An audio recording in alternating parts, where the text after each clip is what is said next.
All right, thank you. Now we are officially started on our second day of our Secretary's Advisory Committee on Infant and Maternal Mortality. It's great.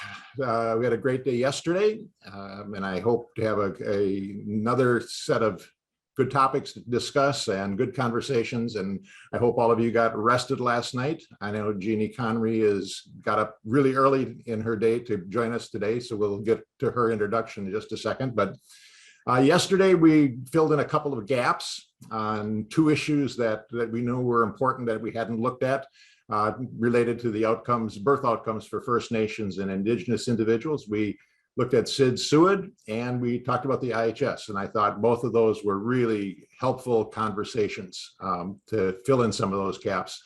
Today we're going to look at a couple of other gaps, particularly the issues related to the incarceration of pregnant First Nation and Indigenous individuals, and then murdered and missing Indigenous women and girls. So we have two sessions related to that.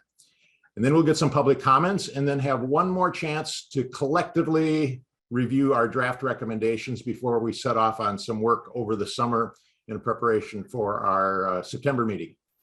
Now, I started off the meeting yesterday with a quote from Julia Lathrop, the first chief of the Children's Bureau.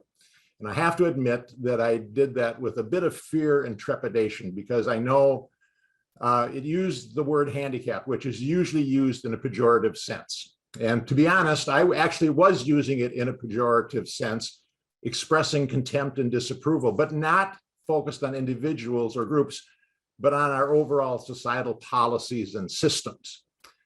So I was trying to flip things a little bit. I also used that reframing of that word to underscore that our focus on improving the health and outcomes of a population that we collectively disadvantage actually benefits everyone else. So to highlight that point, I'm going to start today with three quotes that I often use in my presentations. One is from Michael Harrington, the author of The Other America. He said, "One cannot raise the bottom of society without benefiting everyone above." That we are in this together. We will raise, it's not a zero-sum game. And that's why I use the quote from Senator Paul Wellstone, who was from Minnesota. He said, "We all do better when we all do better." And lastly, I always use Dr. Martin Luther King Jr.'s quote, "Injustice anywhere is a threat to justice everywhere. Whatever affects one directly affects all indirectly." And so I think our work here related to the needs of First Nations and Indigenous individuals really will benefit everyone. And that's why our work is so important. Now, I know we have two folks that have joined us today on that were not here yesterday. And Tara, could you introduce yourself? Absolutely. My name is Tara Sander Lee. I am a PhD trained scientist, and I'm also involved in science policy. For over 20 years, I directed a research lab and clinical lab studying the health aspects of pediatric disease. And now I'm involved in the science policy behind that. And I am a senior fellow and director of life sciences at the Charlotte Lozier Institute, which is located just outside Washington, D.C. And Jean Conry, could you introduce yourself? And could we just give a gallery view? There you go, thanks. Thanks so much, Ed. And glad to be here today. Sorry I had to miss yesterday with several conflicting meetings. I'm Jean Conry. I am an obstetrician gynecologist. I have a degree in medicine and obstetrics and gynecology and a PhD in biology. I practiced with Kaiser Permanente for over 30 years and oversaw many different aspects of maternal health, pediatrics health, neonatal intensive care, and a number of other departments. I was president of the American College of Obstetricians and Gynecologists, where I introduced the National Maternal Health Initiative. And with ACOG, I currently chair the Women's Preventive Services Initiative that looks at women's health across their lifespan, from adolescence through maturity. And it's something that I'm very proud of what we're accomplishing with HRSA. Collaboration, really truly a collaboration with HRSA and all the people there, and through all the providers of women's health across the United States. And I'm currently president of the International Federation of Gynecology and Obstetrics. Glad to be here. I know, Jean, this is your last meeting with us, and I want you to know that your work has been fabulous on this committee. I mean, you, on a whole variety of areas, you have been an active participant in all the discussions and some of the work groups. You really made a huge impact in raising the whole issue of environmental contaminants and its impact on birth outcomes, which we would not have done without your advocacy. And you've been just really challenging us appropriately, getting the right kind of information, linking us with all sorts of partners that we needed to know. Your contributions have been just outstanding. So thank you for your work, and really appreciate it. Thank you. So happy to be part of this, and delighted to see the EPA yesterday said they're going to look at perfluorooctanoic acid and PFAS in our drinking supplies. And that was something that we brought up last year. So very good to see. And for the new members, I want Jeannie to be sort of a model for you, because her advocacy brought that issue forward. And so if there are issues that you are passionate about, that want to do some work on and have some connections and expertise on, I'm sure feel free to bring those forward. And so as your team moves forward over the next 4 years, that is how you get things done with the work that individuals do. And Jean was a really good role model for that. So thank you for that. One thing before we get into our main content for today, I asked you yesterday to send me whatever kind of work task group that you were interested in. Many of you sent me an email, but if not, if you haven't sent me an email in the private chat, let me know if you want to be in the work group related to Indian Health Service or data or violence or care delivery and workforce. And then we'll talk about that at the end of the session. So just put it into a private chat, and so I'll be able to know that. And so now we're going to get into the couple of content areas that I think are of incredible importance to Native folks and Indigenous individuals. And that's the whole area of violence, and it's in incarceration and murdered and missing Indigenous women and girls. And so the first session is going to really be looking at the incarceration, because American Indian and Indigenous women get incarcerated at higher rates than the general population. I think they're the highest incarcerated racial group at least in Minnesota, and how they're treated when they're pregnant is a huge issue. So we're going to focus on that in this first session, and it's really interesting for me. A couple of our presenters. Rebecca Schlaffer was actually, you probably don't know it, I had a TV show here for 35 years talking about public health, and Rebecca was on it talking about the Prison Doula Project. And that was my first introduction to her, and then following her, seeing the work that she's done has just been really impressive. And then last week I went down to Wichita to give a talk, and I ran into Juliet Swedlund, and she talked about her being a doula and working in prisons and the birth outcomes related to that. So that was a nice connection. And then Diane Bond, who will be also the third presenter, had worked with Jackie Christensen, who talked about violence at our last meeting and really highlighted her. So going to have 3 really good presentations. So let me just introduce all 3 of them right now, and then we'll start with Rebecca. Rebecca is a research director of the Prison Doula Project. She's an associate professor in the Department of Pediatrics at the University of Minnesota School of Medicine. Juliet Swedlund is program manager of the Community Health Worker section of the Kansas Department of Health and Environment.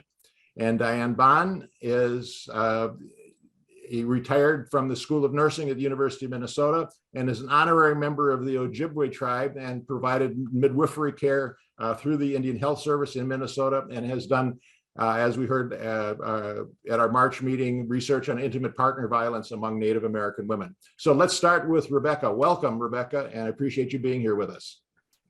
Thanks so much, and thank you for the invitation to be here today. I really appreciate the opportunity to share this program of research with you, and really an introduction, I suspect, for many folks on this call to maternal care in the context of incarceration. Next slide. So I just want to begin with acknowledging that I have been asked to present today, but this is really collaborative work with a tremendous team of people. The image here is a group of some of our board members and staff from the Minnesota Prison Doula Project and the Alabama Prison Birth Project, colleagues and frankly friends at this point after 12 years of doing work in this space with them, who are incredible allies and advocates and birth workers in this space. And of course, countless graduate and undergraduate students who have contributed to this program of research. I have a current 5-year R01 from NIH that is looking at implementation of prison doula programs in 6 state prisons. And so just want to acknowledge the support that I've gotten for this work from NIH. Next slide. By way of introduction, I just want to give a quick overview to what do we know about women in prison. There has been a nearly 700% increase in the number of women incarcerated in this country since 1980. We know that most of the women who are coming into prisons and jails are of childbearing age, somewhere between 18 and 44 years. And they have high rates of chronic health conditions and mental health problems that precede periods of incarceration, but are also exacerbated by the carceral context. We know that incarcerated women broadly are disproportionately women of color, and I'll share more about that in a minute. I want to acknowledge that we have very little data about the reproductive health and pregnancy in particular among incarcerated women. The data that are at the bottom of this slide are from my colleague Carolyn Suffren's Pregnancy in Prison Statistics study. And Carolyn, back in 2016, attempted to survey state prisons, US jails, and the Bureau of Prisons, which runs our federal prisons.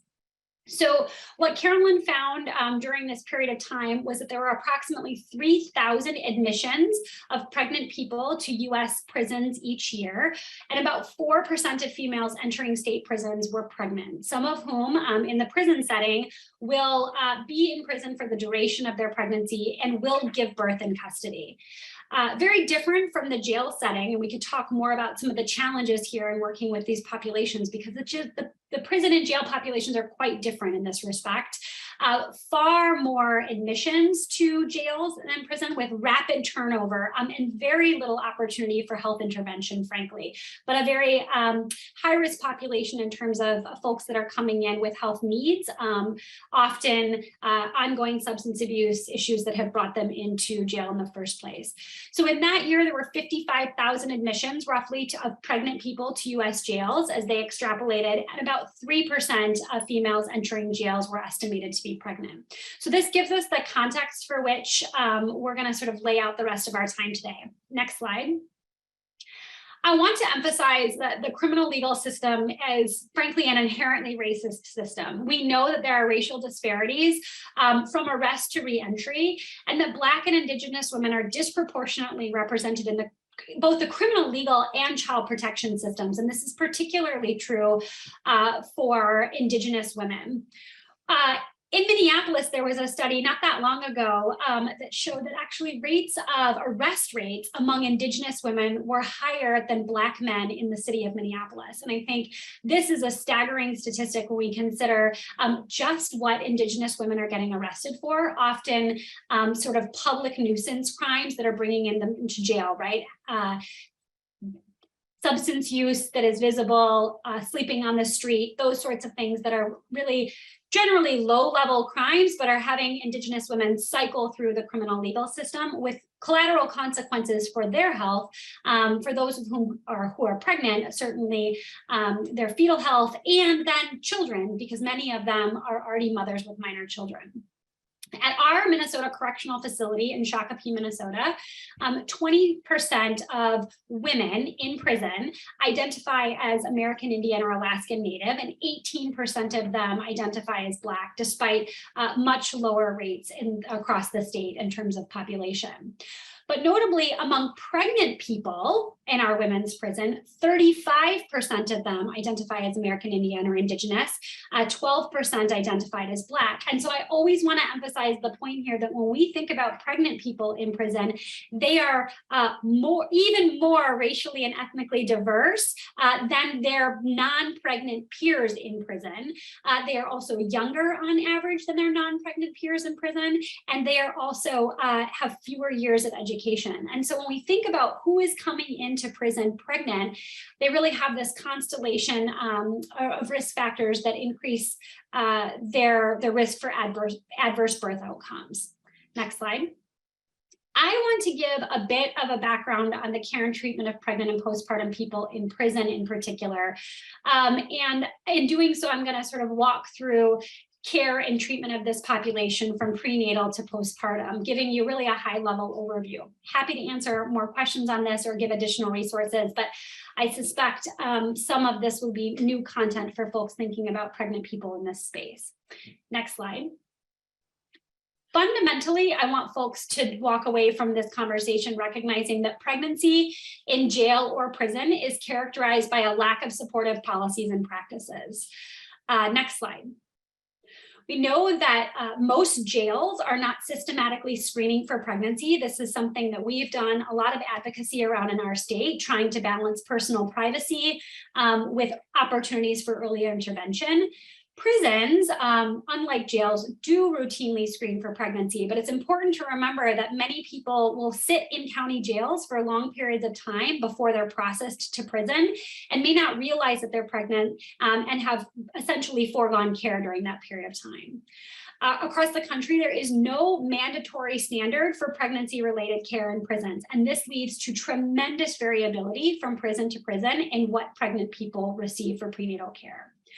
Across the board, pregnancy-related care has been consistently described as poor. We know that there are major issues here. We know that most states do not ensure simple things like adequate prenatal diets. You know, the discussion about sort of exposures to toxins is always something interesting to me. I've always wondered about just the water quality in prisons and what our pregnant patients have access to in this space. They don't have control of their meals. They don't have control of when they eat. And nutrition in this space is really abysmal. And then we know that despite clinical best practice and clear guidelines here, that detoxing pregnant people with opioid use disorder is common. And this is one space where we see this intersection with substance use disorder and pregnancy in the carceral space. Next slide. Probably the topic that's gotten the most attention around pregnant women in prison is this use of restraints. And we know broadly that there are risks associated with the use of restraints during pregnancy, labor, and childbirth that are very well documented. And more than a dozen states still do not have laws that prohibit the use of restraints or shackles on pregnant people. And even in states where there are laws, like in Minnesota, we know that compliance with these laws is an ongoing concern. We just had a case very recently in Hennepin County, Minnesota, where Minneapolis is, where despite the law being on our books here for many years, we still had a person who was physically restrained in active labor during her transport from the Hennepin County Jail to the Hennepin County Medical Center. And these are really egregious cases, and they still happen even in states like ours, where there is a law, where there is a requirement for reporting to the Department of Corrections and up to the legislature, still an ongoing concern. Next slide. When we think about labor and delivery support generally, what happens is a pregnant patient is transported to a local hospital for labor and delivery. Policies don't permit patients to know when they will be transported. So if there is, for example, a scheduled C-section, that patient can't know when she will be transferred to the local hospital, which you can imagine yields a lot of anxiety and uncertainty for the pregnant patient. Most policies across the country prohibit any contact with family members during that hospital stay.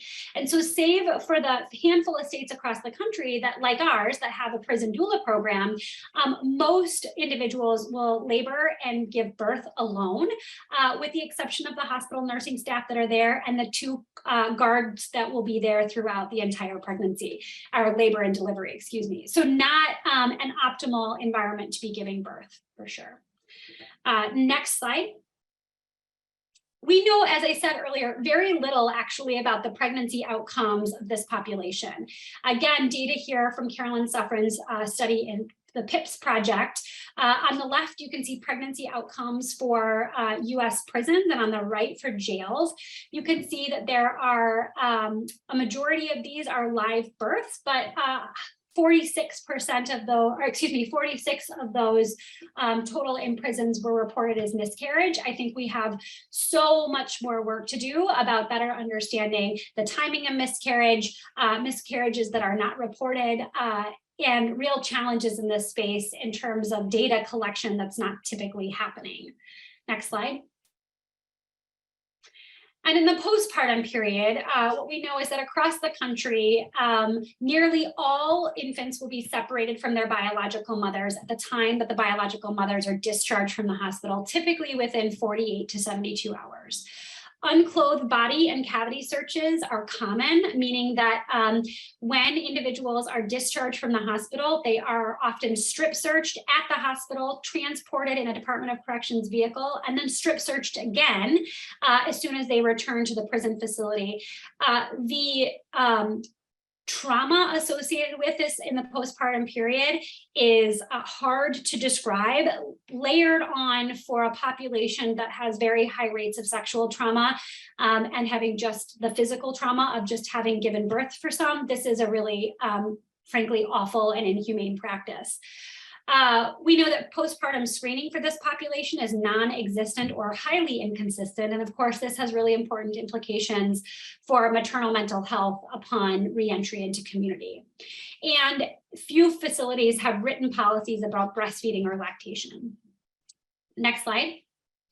We get this question a lot, so I kept this slide in from a paper that we recently published on the placement of infants born to the moms at Shakopee. What you can see here is about 33% of the time, those babies are placed with a grandparent, most often a maternal relative. 17% involved with county human services or child protection, and we don't, at that time, we're not able to retrospectively determine where those babies were placed, but given our state statutes and federal laws, the likelihood that those babies were attempted to be placed with relative caregivers is pretty high. And then you can see the other half of this pie chart here really reflects a smattering of a variety of care environments. And we know that these care environments in infancy are not stable, in that babies may start with maternal grandmother and then go with an aunt and then go back to grandmother. And while there are lots of strengths to family systems with multiple caregivers, also challenges for bonding and attachment in those early months and years. And of course, real challenges for biological moms who will be out of prison and resume caregiving roles, most of them in Minnesota. Prior to COVID, the majority of mothers who gave birth in custody were going to be released back into the community within the first year of their baby's life. So these are moms who are getting out and resuming a caregiving role, often with really disrupted attachment relationships. Next slide. Very briefly, want to tell you about what our Prison Doula project does to address these health disparities and the really complex needs of pregnant and postpartum people in prison. So OSTARA Initiative is our 501c3 that houses the two projects, the Minnesota Prison Doula Project and the Alabama Prison Birth Project. We had the privilege of going to the Tutwiler Women's Prison back in 2014 and meeting with some community doulas at that point. And the Alabama Department of Corrections was very motivated to start a doula program there and have had just a wonderful partnership since that time and are now housed under the same 501c3. OSTARA Initiative exists to collectively transform systems by reimagining justice, advancing health, and reclaiming dignity in our policies and practices for all pregnant and parenting people, really with the ultimate goal of ending prison birth in America. How do we do this? Next slide. We started the Minnesota Prison Doula Project. We had our first birth back in 2010 and really began with just offering group-based support with an opportunity to have pregnant and parenting people come to the same space in the prison, right? They were housed all across the prison, not a lot of opportunity for peer support and learning. And so this really started with group-based support, but has evolved over the time to offer one-on-one birth support. So we provide pregnancy support with highly specialized prison doulas who have had training, additional training in trauma and reentry and carceral settings. We provide in-person support during labor, birth, and the separation. So in sort of the core model for our patients, our pregnant clients who are in prison, We will meet with them at least twice during the period of during the prenatal period, in addition to their group-based support that they're getting. And this is all, of course, pre-COVID. We can talk about how COVID has shifted this. We are called, the doulas are called to the local hospital when the pregnant patient goes into labor, or when there's a scheduled C-section, and is there to support the birth, and then goes back at the period of hospital discharge and provides support during that critical period, what we call the separation visits, when moms will be returned to prison and babies will go with elected caregivers in the community. As I said, we offer parenting education groups. We've expanded services over the years to meet folks, both moms and dads, in jails across the state, and have expanded services at the request of some of our corrections partners around supportive visitation for incarcerated parents, particularly in Ramsey County, Minnesota. We are continuing to do a lot of reentry support for parents who are returning home from jail or prison. And last year passed the Healthy Start Act in our state here in Minnesota, which permits the Commissioner of Corrections to release pregnant and postpartum people into community-based alternatives to incarceration for up to 1 year. And so really what that looks like now for our clients who are released under the Healthy Start Act is more or less community-based reentry navigation and support at all levels, whether that is helping them identify a culturally specific program to be involved with in the community, whether it is substance abuse treatment, whether it is mental health counseling that they need, and really serving as community navigators to help them be out of prison and safely parent their children and have their pregnancy needs met. We are providing a lot of training and consultation for new prison doulas and programs in other states, and we'll be offering a training for formerly incarcerated folks to join in November of this year. And then my role really, which has been the privilege of researching the effects of incarceration in our programming. Next slide. I want to talk about, I mentioned in the beginning the disparities in terms of the racial disparities from arrest to reentry, but really want to hone in on this as it relates to work with Indigenous clients. I am not an Indigenous person, but we have a number of Indigenous doulas on our team, and that is very important. And I think bringing their expertise into this presentation today and thinking about what were some of the common themes that our doulas talked about, our Indigenous doulas, but also our doulas of other backgrounds, about their work with Indigenous clients. And some of the themes of this work are really the critical importance of treating all of our clients with respect, compassion, and bringing in this role of cultural understanding, and recognizing that the client is the expert of their own experience, and really focusing here on the importance of self-direction and advocacy for their health needs. A critical understanding of Indigenous clients' pathways to prison, right? I talked about these disparities in arrest, but thinking about what is bringing Indigenous women into prison in the first place. Long histories of trauma, substance abuse that is untreated in the community, and how this impacts their access to prenatal care, right? Real concerns about accessing prenatal care and having more control over their lives in terms of fear of having their babies taken from them, and real and understandable mistrust in our traditional healthcare systems. And then thinking about ways in which we can support our Indigenous clients and cultural birthing practices.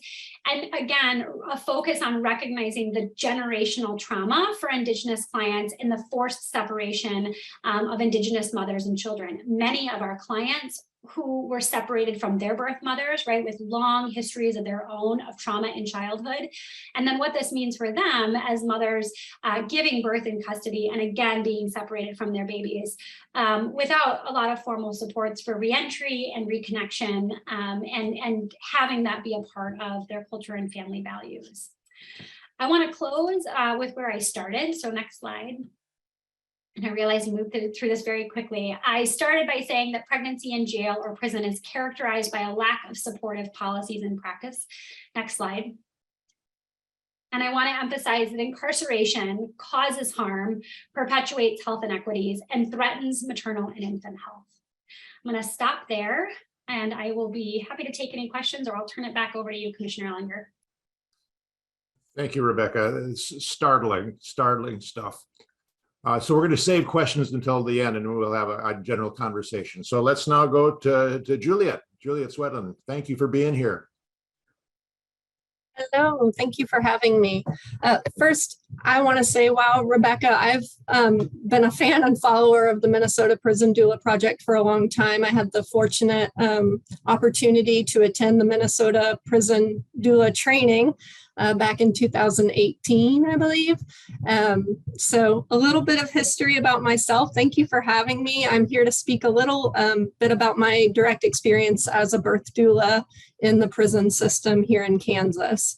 So my degree is in finance, and I worked in health and wellness for 15 years, but the transformational part of becoming a mother is what led me to doula work.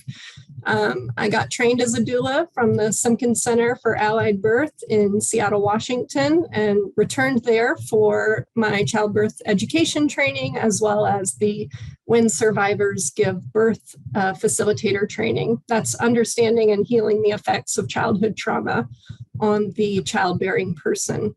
So the opportunity to go through those, through that time in Seattle, there's a nonprofit called the Open Arms Perinatal Institute, and they provided doula support to folks with who are underserved populations throughout Seattle. And I knew of the Minnesota Prison Doula Project. We're providing those doula services to folks who are incarcerated. So when I moved to Kansas in 2014 as a brand new doula, I provided doula services at a sliding scale to my community, and over a couple of years decided that I really wanted to make a bigger impact on the state of Kansas, and chose to develop a 501c3 inspired by the Minnesota Prison Doula Project and Open Arms perinatal work called the Topeka Doula Project. So we provided doula services for low-income families throughout Shawnee County and adolescents and incarcerated folks at the Topeka Correctional Facility. It was a very small grassroots organization. It still is to this day, but that's a little bit about how I got involved in this work. And we started that nonprofit in 2017, and it is still in operation now. I just started a job with the Kansas Department of Health and Environment in our community health worker section. And I'm sure you can imagine there's a lot of overlap in the work of community health workers and doulas, specifically doulas who are serving underserved populations and in the prison system. So I'll speak a little bit about that at the end. But I also want to share that I am also non-Native American. When Ed, I just happened to meet him last week. I talked about my work in the prison system, and so I'm very fortunate to be speaking with y'all today about those experiences and sharing some stories of the people that I've worked with. But I do want to tell, if you haven't been connected with Cammie J. Goldhammer yet, I was fortunate enough we had our children around the same time in Seattle, and we lived in the same neighborhood, and we're part of a neighborhood support group. So I've kind of been following her work as well. Licensed clinical social worker, IBCLC, founder and chair of the Native American Breastfeeding Coalition of Washington. She helped launch Hummingbird Indigenous Doula Services in that area. And she's president-elect of the National Association for Professional and Peer Lactation Supporters of Color. So if you're not connected with Cammie J. Goldhammer, I certainly encourage you to reach out to her and get her expertise and experience in this work as well. So starting in 2017, I started the Doula Project. We had our first prison client. I say we a lot. So for the first 3 years, it was just me. Topeka is a very small community. There were not a lot I think there were 3 doulas serving a 50-mile radius when I moved here. And then in 2019, we brought a DONA doula trainer to Topeka and trained 17 doulas, offered scholarships. We gave 9 scholarships to people of color formerly incarcerated folks or Spanish-speaking people. So that's kind of the expansion of that work. Once I started my job at KDHE, I passed the torch on to the folks who are leading the Black Breastfeeding Coalition of Topeka. So Abriana Markham is now the leader of the Topeka Doula Project, and I can't wait to see what she does with that. I do still volunteer in a doula capacity, specifically for the prison system with that. So currently have one client. We were fortunate enough when we partnered with the Topeka Correctional Facility that they had a really great women and child program that they had developed starting in the mid 80s with the United Methodist Health Commission here in Kansas. So they had a mother-infant bonding program where after the person gives birth, their infant can visit for, I believe it's up to 6 weeks every day instead of the standard weekly visitation. Now, this is one prison for the entire state. So you may have folks coming from 2 or 3 hours away, or even 4 or 5 hours away, where the logistics of actually having an infant bonding time really doesn't play out for most people. But they had individual rooms. They were painted in this really fun kind of nursery motif with semi-private areas where they could bond with their baby, and toys and movies for their other kids. So there was that opportunity there. They also have a navigator who helps them through their pregnancy process and was my partner in linking people up with a doula, kind of sharing the services that we provided. So that was kind of advantageous on our part. And I know that a lot of systems are not built that way. So to give a little bit of context of what that support looked like, Rebecca laid it out for you, and it's pretty similar to that. So for me, I was contacted by their family navigator and connected with the families there. I would meet one-on-one with folks and share a little bit about what a doula is and how I support them there, and start that prenatal process of exploring. I like to say, like, help people plan for the birth they hope to have and prepare for the unexpected. So we went through that process. Providing the support, we were fortunate enough that the hospital that we contract with provides a midwife who comes into the prison system weekly for visits for anybody who's pregnant. So those visits are really advantageous. I have a great working relationship with the midwife, so we worked hand in hand with a lot of clients together. They don't have the midwife when they are transferred to the hospital. They are working with whoever is on call at that point. They are permitted to have visitors when they're in, as long as they have the same kind of visitor rules of the in the hospital that they would have in the facility, and they're limited to 2 visitors. So in our case, if somebody was cleared to be a visitor at the facility, they were cleared to be a visitor in the hospital. However, as I said before, this is one facility for the entire state. So what that looked like practically didn't always work out. Somebody might have had folks that they wanted to attend their birth, and those people were not, didn't have the capacity to actually travel or commit to being there or take off work or find a vehicle to actually support their folks. Almost all of the pregnancies are scheduled inductions in our state at 39 weeks. So we've had a few clients who have been first-time mothers that we've been able to push that scheduled induction back to 40 weeks when they've desired. And there's a little bit of ambivalence about that. So I think so much is out of control of the folks that I've worked with that having that kind of known factor can sometimes be comforting, especially if they are hoping to have family come and visit. So they're trying to make these healthcare choices based on these factors that are really out of their control and have a real impact on their birth experience. So that's something to keep in mind. They, depending on their security status, they'll have anywhere between 0 to 2 guards. Most times they'll try to pick female guards if that's what's desired, but that's not always the case. I've been fortunate enough to work with some great nurses who try to help provide increased security and ask folks to step out of the room. But in working with trauma survivors, and I would argue that anybody who's incarcerated is a trauma survivor. So it is important to make sure we're being sensitive to what's going to make them the most comfortable during the birth process. The Topeka Correctional Facility had a great breastfeeding program already set up where they were permitted, certainly during the visitation, to breastfeed their babies, but also had a pumping station even before I arrived. So that was already in place. Through COVID, they have implemented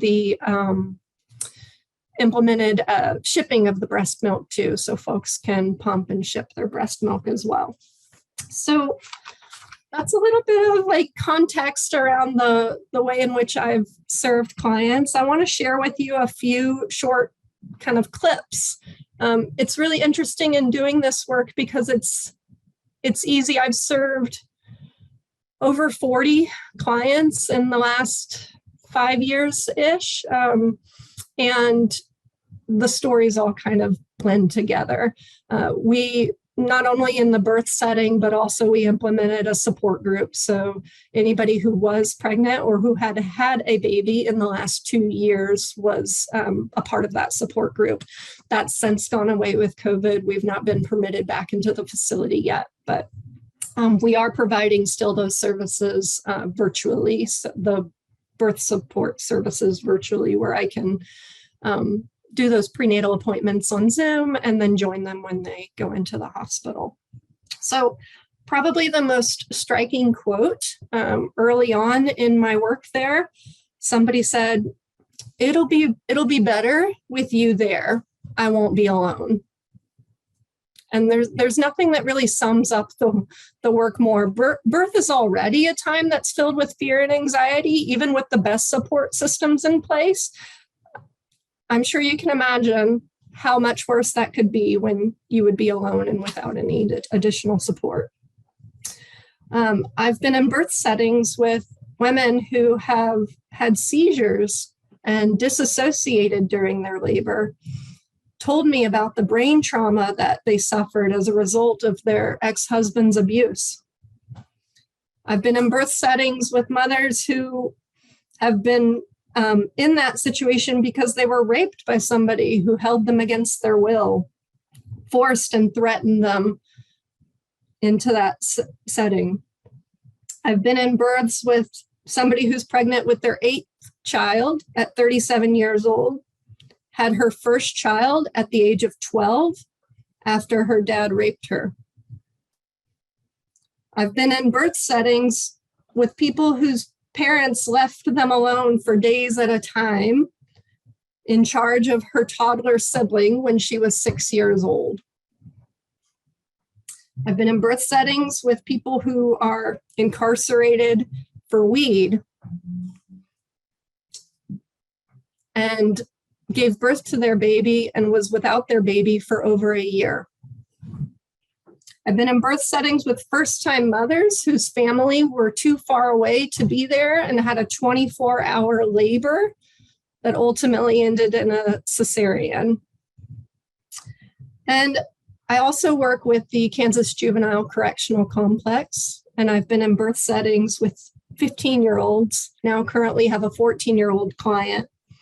15-year-old I worked with was incarcerated essentially for homelessness, truancy, didn't get to school enough. Her mother was trying to make it to the birth in time, had no transportation and could not be there. Having these support systems in place for the people we serve is vital. And not only is it vital to provide doula services, but it's important that the doulas that we train and have working in this setting have specialized training in trauma-informed care and reflect the communities that they serve. In my current role as a community health worker program manager, the value and importance of having people there to connect. And Rebecca, you talked about that reintegration piece. Community health workers can serve that role, but it's important that the people that are in that position are reflective of the communities that they serve. So that's a little bit about my experience, and I'm happy to answer any questions or give any additional details.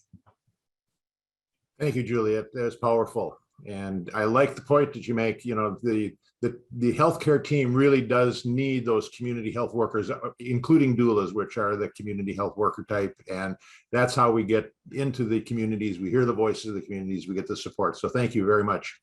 Now let's go to Diane Bond. Glad you're here, Diane.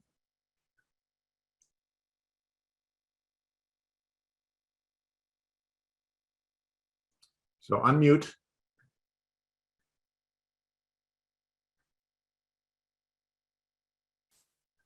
Okay, I think I've got it now. Yes?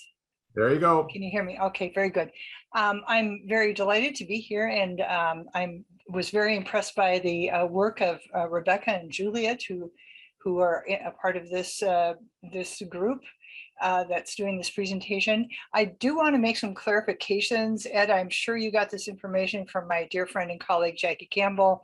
I am not an honorary member of a tribe. I was adopted by a tribal member who wanted to make sure I got my indigenous or my Anishinaabe name, which is Wabashki Migizi Ikwe. And this was done in a ceremony, but it was not an official, it was an elder conducted the ceremony, but I am not an honorary member per se. Also, I did teach at the University of Minnesota for a time, but have been gone from there for 20 years. I'm a certified nurse midwife who's been in clinical practice for 30 plus years. And I've also, for that amount of time, been involved in violence against women and children and elders, and in many capacities. And I am a forensic nurse. And so that's kind of the perspective that I'm bringing to this presentation. What I wanted to talk about was kind of the intersection between the things that I know well, which are trauma and maternal mortality. And I have learned through the process of preparing for this presentation that incarceration, of course, is also one of the connecting dots. Next slide, please. Next slide. We know that in terms of on a national level that 1 in 4 women experience intimate partner violence, 1 in 5 experience rape in their lifetime, 1/3 to half experience some form of abuse in their lifetime, and that multiple victimizations are common among women. We know that people who are victimized as children are at increased risk of being re-victimized as adolescents and adults. We know that on a national level that 3 women are murdered by an intimate partner on a daily basis in this country, and that adverse childhood experiences are quite common, with 40% of those included in the ACEs study experiencing 2 or more ACEs in their lifetime. We also know that rates of abuse are higher among American Indian and Alaska Native women, and that includes intimate partner violence, sexual assault, and stalking. And I would argue that in some areas, these rates may be much higher. I have worked as a midwife in Milwaukee for the Indian Health Board clinic there. I conducted my dissertation study at the Indian Health Board clinic in Minneapolis, and have spent the last 15 years working at the Indian Health Service facility on the Leech Lake Reservation in Cass Lake. And I have routinely throughout my career conducted lifetime abuse assessments with the women that I serve. And in my dissertation study, I found that 87% of the pregnant women who were in my study had experienced intimate partner violence, child abuse, and or child sexual assault. And I have to say, as I was analyzing that data way back then, I was so taken aback. I thought maybe I just had an aberrant population. So I went around and met with a number of abuse advocates that work with Indigenous communities. And they basically looked at one another and said, you know, I don't know any Indigenous woman who has not been abused, do you? And the other person would say no. And so I also have found in the routine assessments that I do in the clinical setting that it's about 2/3 of the women that I have worked with throughout my career have experienced some form of violence, and again, often multiple types of violence. Next slide, please.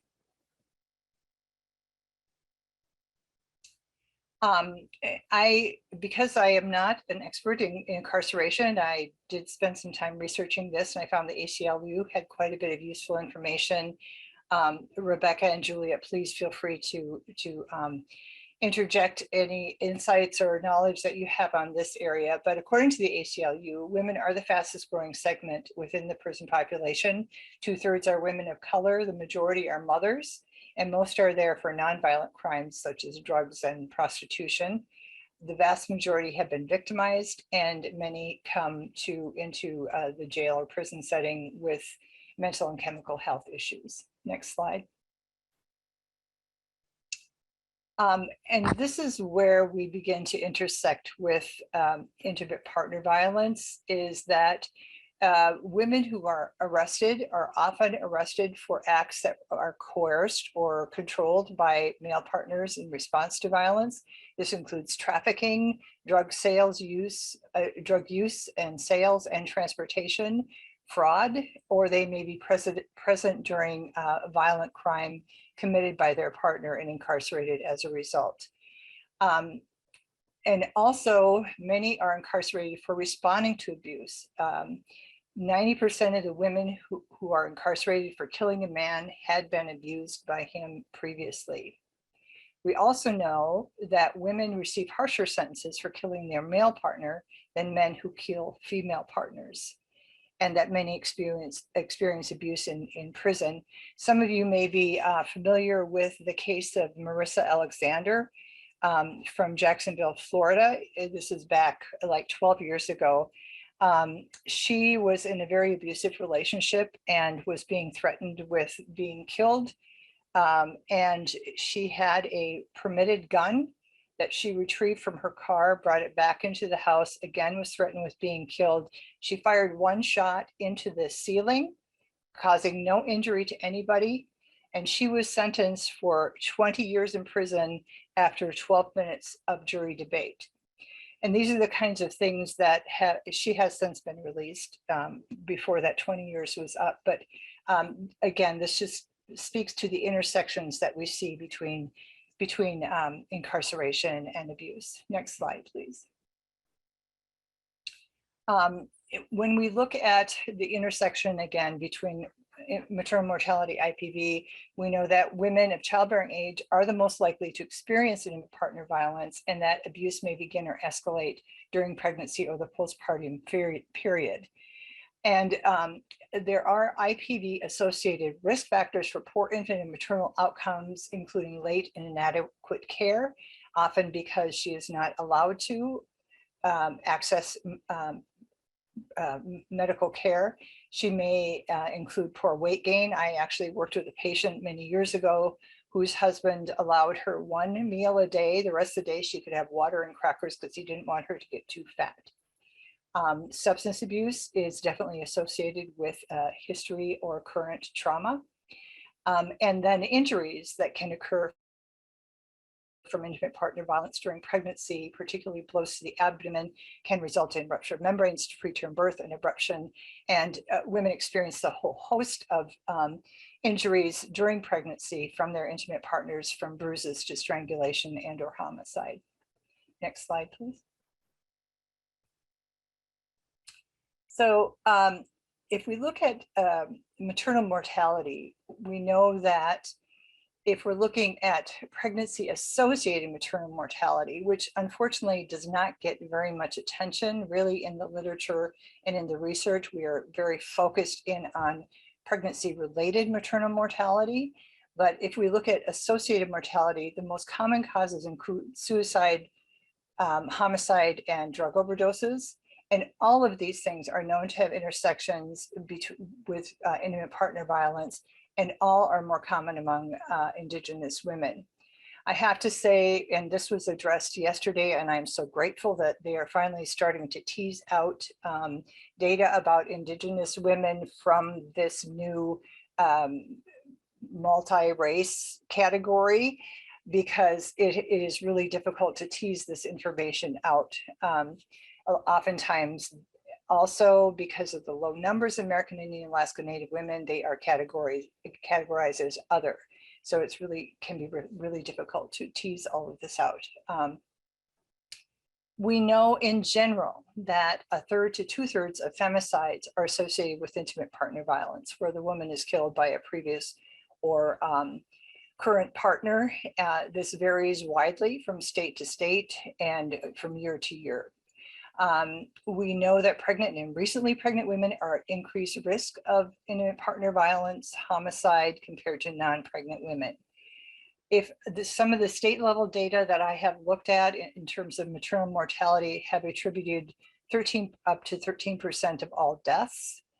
And this last bullet point on this slide is incorrect. I apologize. We know that 10% of maternal deaths in Minnesota and Washington state are attributed to homicide. It's like 1/3 of the deaths in those states were attributed to injury. And in both of those states, American Indian Alaska Natives actually have a higher rate of overall maternal mortality than any other racial or ethnic group. Next slide, please. The other area that I have spent a lot of time working in is trauma-informed care and the physiologic effects of trauma. And when we look at maternal mortality, we definitely have to look at racism as a cause of the inequities that we see. And this intersects, of course, with trauma in terms of child sexual abuse and intimate partner violence as well. The violence against American Indian Alaska Native women are often committed by non-Indians, and this is particularly true of sexual assault. We know that on a daily basis, many Indigenous people experience micro and macro aggressions and institutional racism. And this is a very knowledgeable group, I have learned, as I have listened to those of you who are participating in this committee for the last day and a half. So you probably know all of this, but historic trauma is very important in terms of affecting the health, the housing and food insecurity, et cetera, that negatively affects health and health behaviors in the Indigenous populations. Oh, I'm so sorry. I'm sorry. I'm sorry, that was a call coming in on the other line. One of the other theories that has been postulated to account for higher rates of maternal mortality in Indigenous and other populations, Black and Brown populations, is the weathering hypothesis that it states that women experience premature biologic aging and increased pre-existing risk conditions because of historic and current trauma. And this theory was initially used to explain increases in negative maternal child outcomes among Black women. And at the bottom of the slide are the references for that. Next slide, please. So in terms of the physiologic response to chronic stress, I'm not going to go through all of this, but we know that chronic stress, which can be from being in an intimate partner violence relationship or being a Black or Brown person in our society, can result in excessive activation of the HPA axis in the sympathetic nervous system, which ultimately can raise blood sugar, cause immunosuppression, increase blood pressure, et cetera, which can lead to disease. So in fact, this is the pathway by which the weathering hypotheses really make sense. Next slide, please. Many of you, I'm sure, are familiar with epigenetics, which postulates that trauma, including ACEs and abuse and racism, can actually produce alterations in the epigenome via methylation, and that the stresses that can cause this type of trauma can be nutritional, psychological, or environmental toxins. And the changes that occur in the epigenome do not change the genomic sequence itself. It just alters the phenotypic outcomes by altering cell differentiation and cell expression. So for example, it can lock genes into the off position, such as tumor suppressing genes. It can also increase the risk of diseases such as diabetes, cardiovascular disease, and hypertension. And another thing that we see very often when we work with trauma survivors is the alteration in genes that affect the stress response. We have all worked with traumatized people who have a stress response that is much more active than others. My friend talks about having her amygdala being overly active, which is exactly what can happen with chronic stress, including racism. We know that chronic stress can also affect embryonic development, and that intergenerational transmission of these alterations occurs. There is also argument that alterations are reversible if people are able to receive assistance in dealing with their lifetime trauma. Next slide, please. So the effects on maternal mortality of stress and trauma are that women do often enter pregnancy with pre-existing conditions such as diabetes, hypertension, cardiovascular disease. They enter pregnancy with higher rates of risk behaviors, such as substance abuse, from smoking to alcohol to drug use. They have decreased access to quality health care. They are less likely, if they are a person, a brown or black person, to have a provider of the same race, which we know can have an effect on outcomes. And they're at increased risk of poverty, including food and housing insecurity, and living in neighborhoods where violence occurs on a regular basis. Next slide, please. So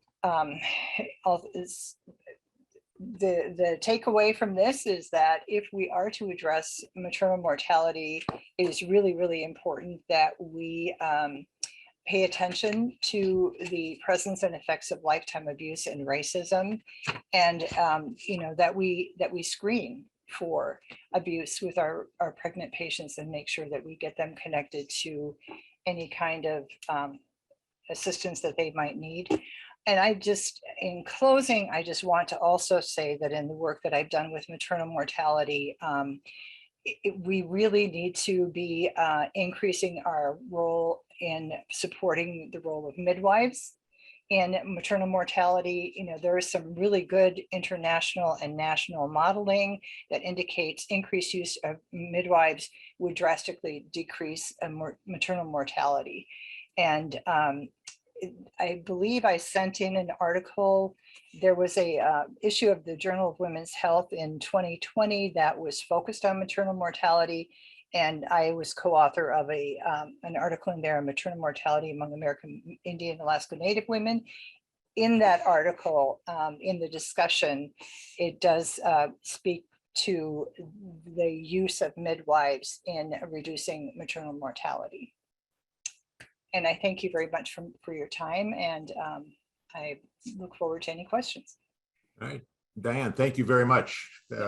Important information, and actually is a nice lead into our next session, which we'll get to in about 10 minutes or so. But let's now open it up to questions that people might have. So if you can raise your hand, and I'll call on you as best I can.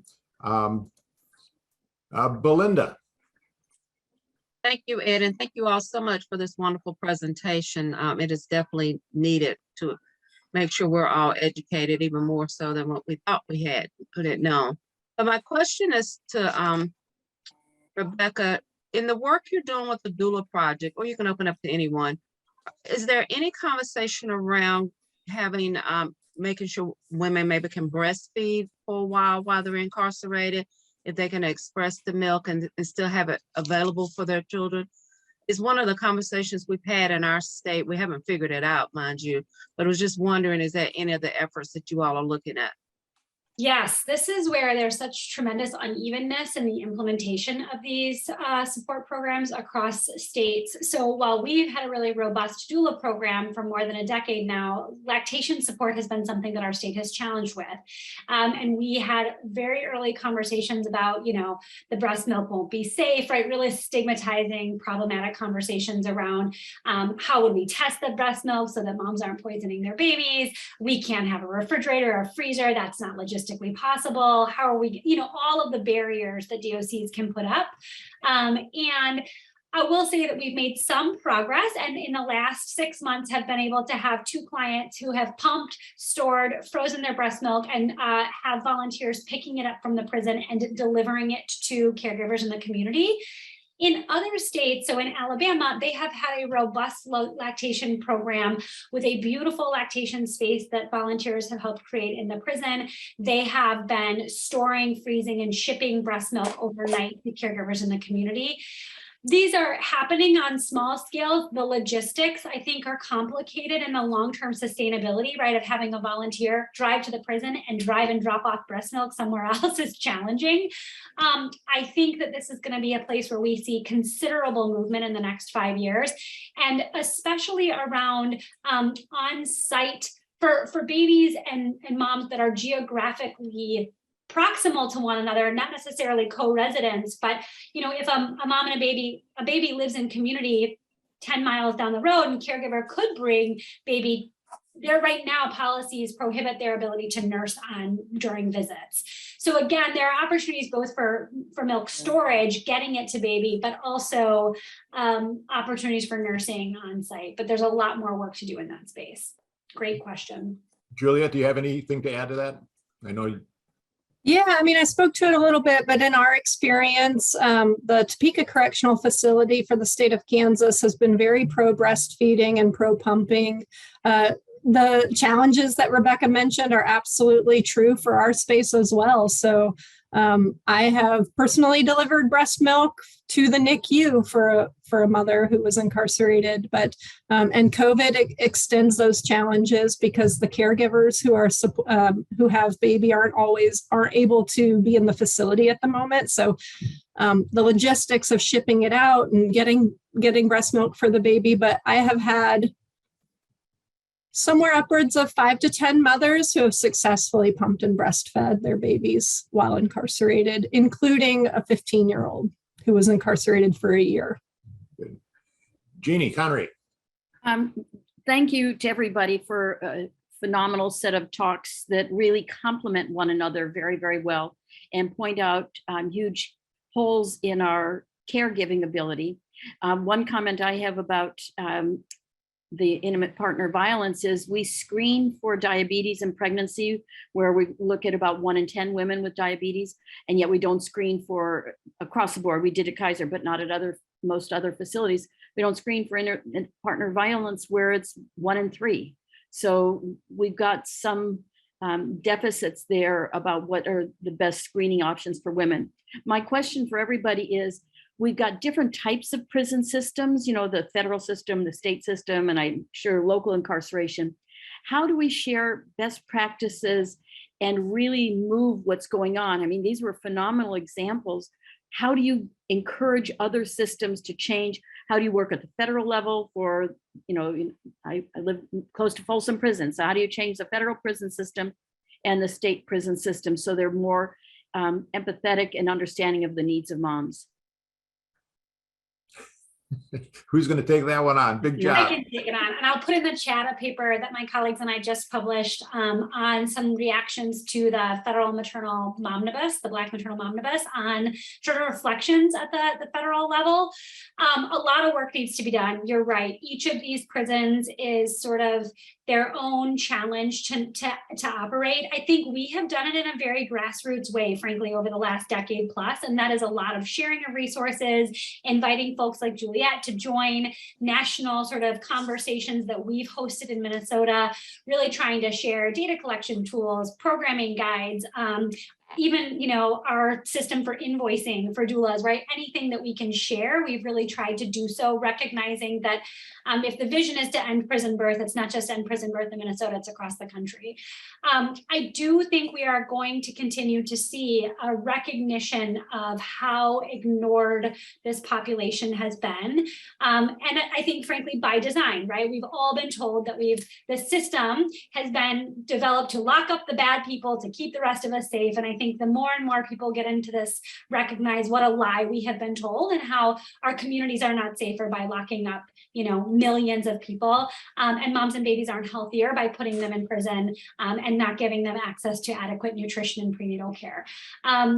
So I think there's a lot of work to be done. We always tell people when they want to start in their state, have those local conversations and be willing to adapt sort of these foundational programs to the needs of the clients in that facility. You know, every state is doing it a little bit differently. So some states will have pregnant folks in one facility and then move them to another facility in the postpartum period.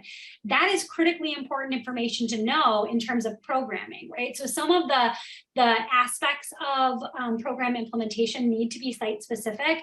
And we started in Alabama by having talking circles, going in and having conversations with pregnant and postpartum clients before we did anything with the Department of Corrections, right? Hearing directly from them, what do they need? Where are their gaps? Where are their concerns? And while we heard considerable overlap in the concerns from moms in Alabama and moms in Minnesota, there were also some unique challenges there that were really important for us to consider in sort of the local piece of implementing new programming there. So I think it will look a little bit different. I think as this spreads across the country, we'll see more resource sharing, more investment in states. And frankly, this is a place where like there just has to be cross-agency, cross-government solutions. This is where I have to push my Department of Health colleagues to think about what are you doing around maternal and child health in prisons, right? It can't be stay in your own lane. This is a place where there is inherent intersection, and we just haven't done a great job to date. And DOC, the Departments of Corrections, haven't done a great job letting in, right? So we have to figure out a way. I feel thankful now that we have a Department of Corrections commissioner who gets it and really truly does see the intersection and recognizes that corrections is not in the business initially of maternal and child health, but these are all interconnected issues that require collaborative interagency responses. All right, Rebecca, keep going, man. Keep going. Yeah, incredible work. Remarkable presentations. Thank you for shedding even greater light. Two quick questions. One has to do, building on Jeannie's question, with the increased privatization in the incarceration business and the ownership, if you will, of prisons by private companies. To what degree is this both a risk and an opportunity for being able to have impact? Have you experienced a difference? Kansas has one facility, but as we go out and see that this is an economic engine for rural communities, how can we be aware from the economic development and the business perspectives that are going on and be in both opportunity and risk for women? That's one. And I'm going to solve the second one now because you can respond to either. The second has to do with, we heard yesterday about extraordinary expanded investments and federal funding and MCH home visitation. What is the connection between home visiting with incarcerated women? Is there any intersectionality in how Title V dollars are being spent or could be spent creatively in redefining what is home visitation in the context of a jailed or incarcerated woman who is, or person who is birthing? I love this question. Can I take it? Juliet, is that okay if I jump in? Okay, Thank you. I'm going to take the second question first, and then I'll pass off the first one. I have long wondered about this intersection, and in part because when I was doing my public health sort of field experience, I asked if I could go sit in our local jail for a month, and that was my field experience. And I watched our health services at that county jail at the time was being administered by local public health. Now, this actually ties into your first question because most correctional health services has been privatized.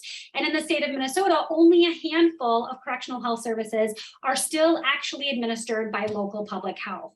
I have to say that in those counties where local public health is doing health services in the jails, there is some sweet spot there between those local public health nurses who get the upstream prevention, they get the intersections with substance use, they get the intersections with mental health, and that seems to be lost on the private companies that are coming in trying to slim down, do what they can with a limited amount of resources. And of course, jails, right, want to spend less and less and less on health services because it's a cost, right? So on the home visiting side, I have long wondered since this field experience, because what I was seeing was public health nurses who do home visiting services coming into the jail and offering the parenting classes. And I thought, where have we missed this opportunity for intersection?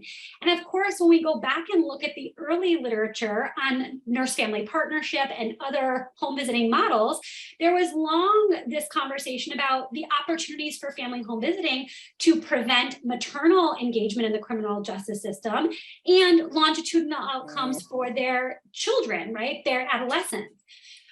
We are working on a scoping review right now to get a sense of where the literature intersects on this, because we look at the MMIP programs, right, the evidence-based home visiting programs, and they talk about reductions in this broad category of crime and violence, but I actually think we know very little about how family home visiting can be a crime prevention strategy. And I say that boldly because I do think, right, these broad investments in children and families and upstream prevention does have implications for families' involvement in the criminal legal system. So I think there are lots of opportunities there at a macro level. And at a micro level, we've been working with jails in Minnesota to do a better system of referral. We found in one jail study that 10% of men who are coming into prison, or 10% of men who are coming into jail have pregnant partners in the community. 1 in 10 men coming into jail have a partner that is currently pregnant. Why aren't we doing referrals to those families in the community? Why aren't there warm handoffs? Why aren't there opportunities for early prevention? And I get it. This comes that we have to make sure we're very cautious about privacy and intervention in families and the long risk of getting families mixed up in that in the child welfare system. But I think we have to start getting creative about where can we think about family home visitors who come into the prison, who do resources with alternative caregivers in the community, who then help moms re-enter into that family system, who work through all of the sort of dynamics of families changing when moms come home. I think that the opportunities there are endless, and I'd love to see more of that thinking about how to use the Title V dollars in that creative way. So I'm gonna jump in here for a second. We're going to eat into our break time for the people in the next session. We have a half-hour break schedule. We're going to eat into that. So I'm going to take three more questions. I know Charlene had a question, Yannick had a question, and Sherry had a question. So we'll go with those three before we take a break. So Charlene, Yannick can go. I put my hand down. She covered my question. Okay, Yannick. Thank you, Charlene, for deferring. My question, can everyone hear me because I'm having kind of internet issues? My question, I think you touch a little bit on it, Rebecca, regarding the funding. So I'm going to be very narrow. One of the issues that I know kind of years ago did some work around incarcerated pregnant women, and at that time was looking at visiting for pregnant women. And one of the restrictions that I think continues is kind of funding restrictions that regarding what kind of either federal funding when it comes to these different programs can be provided for pregnant women, whether it's related to home visiting in non-traditional spaces. So when we talk about visiting, it's not necessarily within kind of the domestic home, but going to where women are, right? So wherever they are, whether it's in shelters, whether it's in facilities, that there is someone that's going in to provide that support, but the funding restrictions that limit them, that funding to go there. And CHW. So how do we think about creative ways of ensuring that these funding restrictions are either lifted or modified so that then we can provide these kind of services to pregnant women within facilities? And has that been part of the dialogue and for this? So whether we think of natural supports that go into facilities for women, whether we think of home visiting, whether we think of community health workers, how do we address kind of the payment models or funding restrictions? Helpful, thank you. Juliet or Rebecca? While you think, Sherry, why don't you raise your question too? Excuse me, thank you very much. This has been a really very, very provocative conversation and presentations. I'm very grateful for that. Mine is more of a comment than a question. In Oregon, we have done preliminary work to bring home visiting, in quotation marks, into the women's prison, recognizing that we need to go beyond that, of course, and include fathers. But in the meantime, we're starting there. It has been a whole handful of getting exceptions at every step of the way. Healthy families, it went all the way to the national level because of the definition of home needed to, we get an exception. And we did, and they very eagerly granted us that exception to be able to do home visiting in our women's prison here in Oregon. We went with Healthy Families because Healthy Families is statewide. Nurse Family Partnership, another wonderful home visiting program, is not statewide. And we were looking ahead at the point of mothers being released and being able to have either the same home visitor if she stays within the county, or a warm handoff to another home visiting visitor somewhere else in the state.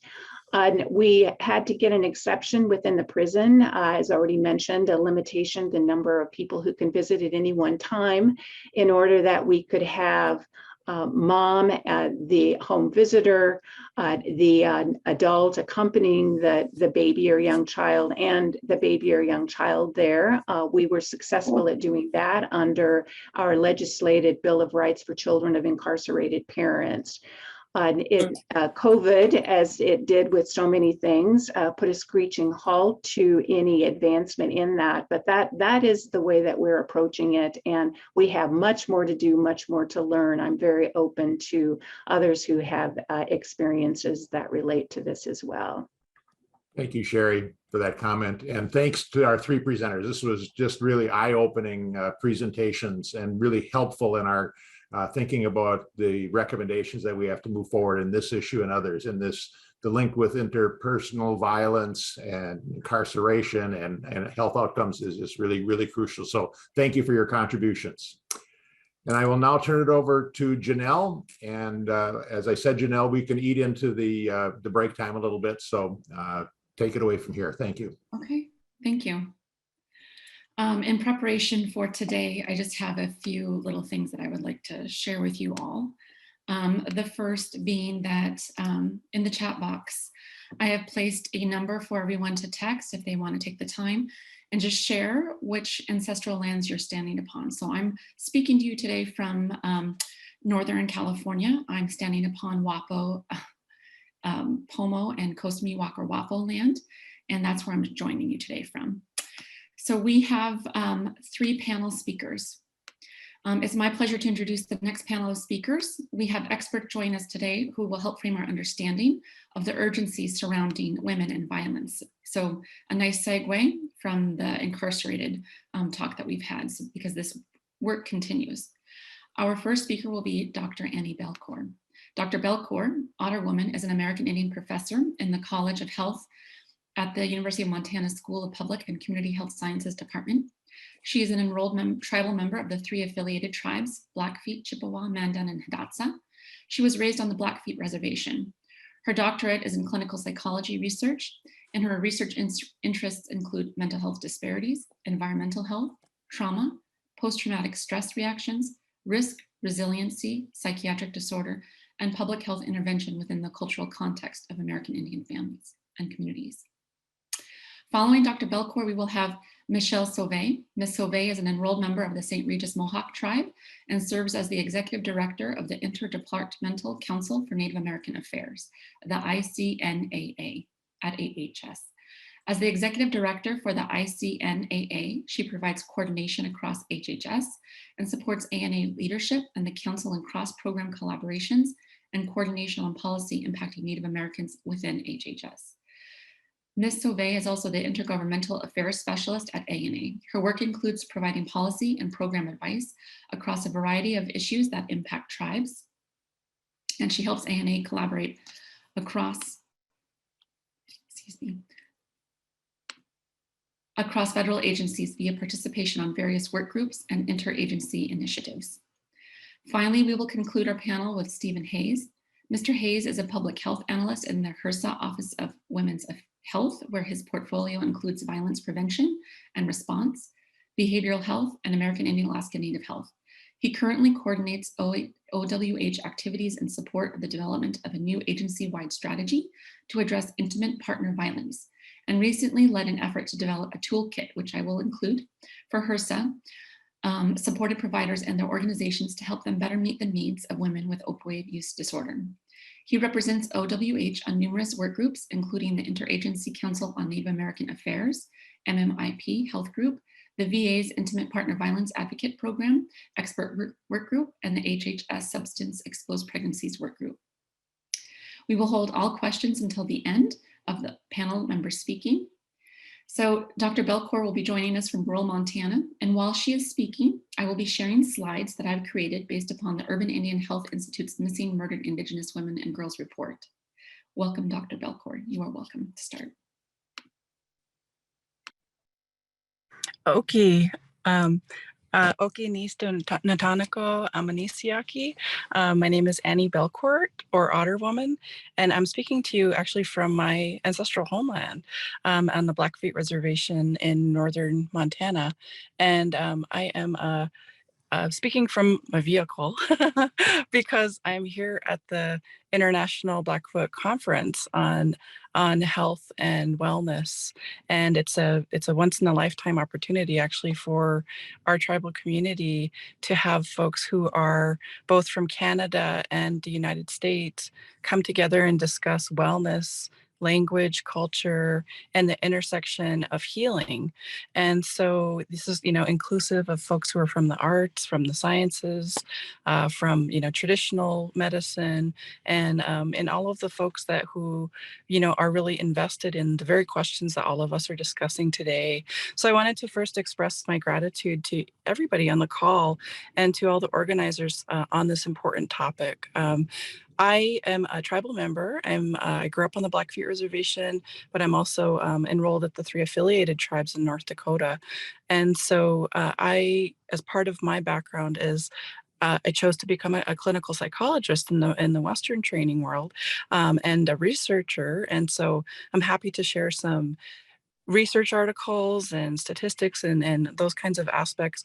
I included in the chat an article I wrote last year that's about this very topic, about the intersectionality of trauma, violence, and social aspects, especially now following, or kind of as we ongo, the pandemic and the after effects of that, which, honestly, as a public health scientist, I know that has differentially impacted people like me and Indian people, people who are people of color, people who are from our LGBTQ communities, and people have suffered greatly the last couple of years. However, we have to always sort of stand in recognition of the fact that these have been planned disparities that have really impacted communities of color differentially.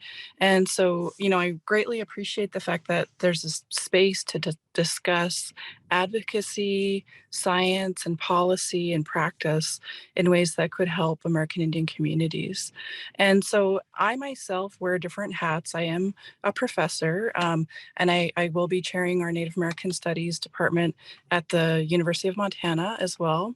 So I wear many different hats, but I also wear the hat of a community member. And so somebody who has lost a family member to murder, actually. And my sister was murdered in 2001 when I was a graduate student.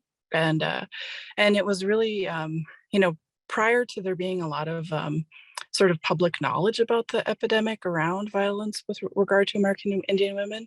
And so, that experience was really a profoundly traumatic experience, not only for myself and my family, but for our entire community, for our community to experience,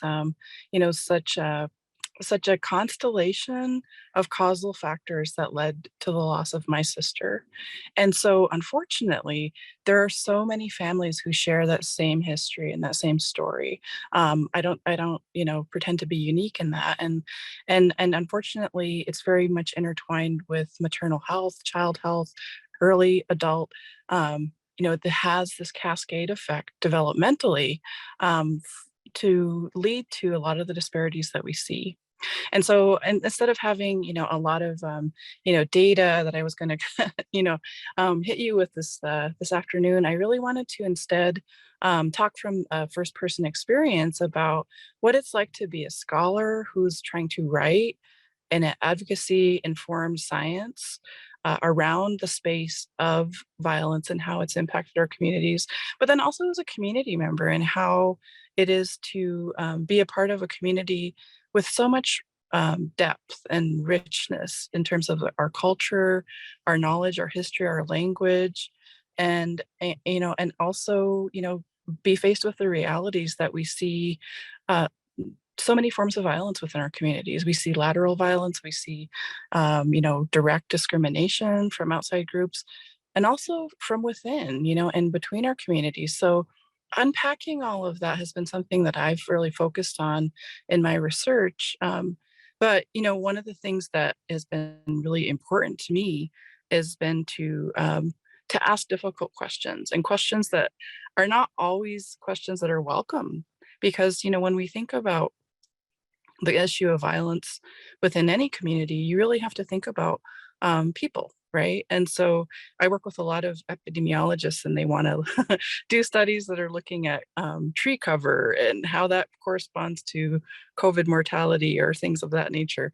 The truth is it's important to talk to people and to hear their stories. And I know each of you know that, but as we think about even being here this morning, we had some of our relatives from Canada speaking, and it was a residential school survivor who was 79 years old. And, the entire room of Blackfeet people, was, in just silent awe to think about the resilience. And we have a term that's called ikakimat, and that means to try hard. And that sort of encapsulates some of what we think about when we think about resiliency. And so to think about this, elder and her generosity of spirit, and how, she brought back immersion teaching of our language and culture to children who were in, kindergarten up to high school age. And, just the care and kindness that it takes to repair violence. And that's the thing that I think that has been really, hopeful to me, and also helpful, is to think about how much as Native people, as many of our communities are kind of informed by compassion and love. And those are things that really sort of mitigate, if not undo, the harms of violence. And that's such an important factor for all of us to sort of recognize within our lives. And so the something that I share with my students when I teach is how we can kind of see the best within each other, and how do we think about compassion informing our work, and informing the numbers that we see. We see, terrible losses from violence within our communities. And, it's really hard to confront that when you have a system that has for known human history of post-colonial history, a system that doesn't really care about our lives. And so when you think about the cities that are shown here, top cities who have high numbers of missing and murdered Indigenous people, women and girls, you see places that our people were relocated to. You see places that there were folks who were forcibly removed and placed into boarding schools and had to find a place to recreate their families and their lives. And that level of intentional violence that happened structurally within this country has led to structural outcomes of inequality. And that's the key takeaway from any discussion I would have, is that we think about those sources of inequality, and how do we unpack that? We do that intentionally as well. And we have to think about ways that we can create and produce structures and policies that are informed not only by survivors and families, but also the entirety of a community. So what leads to people who are making decisions to be violent to other humans? What does that look like? How do we unpack that? How do we understand that better, so that we can make applied changes to change that? So that's a lot of what we're kind of thinking about from a public health perspective in Montana. And part of why I mentioned this conference, it's so important because, over the pandemic, we've had, of course, a lot of challenges, but we've also had our communities coming together in different ways, and in ways that have enriched our culture, our heritage, our language. And we've had people really sort of leaning in to the positive factors that increase and promote resiliency, not only resiliency for individuals, but for communities as a whole. And so you see, the grandmothers and our elders teaching the language, teaching the culture. And so many of our words in our Blackfeet language, and for many Native communities, are based on things like compassion and love. And when you think about that, that is the kind of key that we need to kind of think about for any community. And as a psychologist, I know the importance of development, and how, the environment and the things that we experience from an early age really has a lasting impact on how we as individuals function. And so the more that we can kind of infuse that process with some of the kind of, amazing ways that our communities have always prospered and succeeded and done well, are ways that are really hopeful. And so, for example, this is something that comes up frequently for the Blackfeet people. So most of us have heard of the Maslow's hierarchy of needs. And so that hierarchy talks about the foundation being, having basic needs met. And then over time and over kind of a cumulative process, you can eventually have self-actualization, and you can have self-esteem, and you can have these kind of really wonderful things in your life and feel good and feel secure, and all of these kind of healthy emotional factors. So he actually developed that theory by living with the Blackfeet. And so he lived here in northwestern Montana with the Blackfeet, I think for a summer, and developed this theory based on his interviews of elders. And they told him about some of the importance of these emotional factors for development. And so he built that pyramid that was based upon his interpretation of those teachings, right? Now, fast forward, we hear and learn about Maslow's hierarchy of needs as Native people when we go to college and things. And it came back eventually to the Blackfeet people. And the take home from that was that he misinterpreted what they were saying. You know, what they were actually saying was that if you have the emotional needs met, if the community can kind of value folks in a generous way that is honoring kind of our spirits and is having a solid foundational life based on meaning and hope and many different factors, humor and things that we hold to be very valuable, then you will have, you know, sort of so-called success. You know, then you will have what you need. You will have everything, that you will live sort of in a bountiful kind of way. And so it sort of really like inverts the triangle that, or the pyramid that he described in theory. And so I think that's a really powerful message for us to think about, is to consider how many of the solutions for Native people are already residing within our culture, within our language. We have words for these things. We have words for caring. We have words for love. We have words for, in Blackfeet, we often don't say goodbye. We say, you know, I'll see you later. And that's part of it, is we live in relationship with not only our land, and this sometimes is kind of, I think, romanticized in different ways, but truly we belong to the land. And that was a presentation that happened yesterday, is you know, land doesn't belong to us, we belong to the land. And so that idea of relationality is such an important factor for our communities.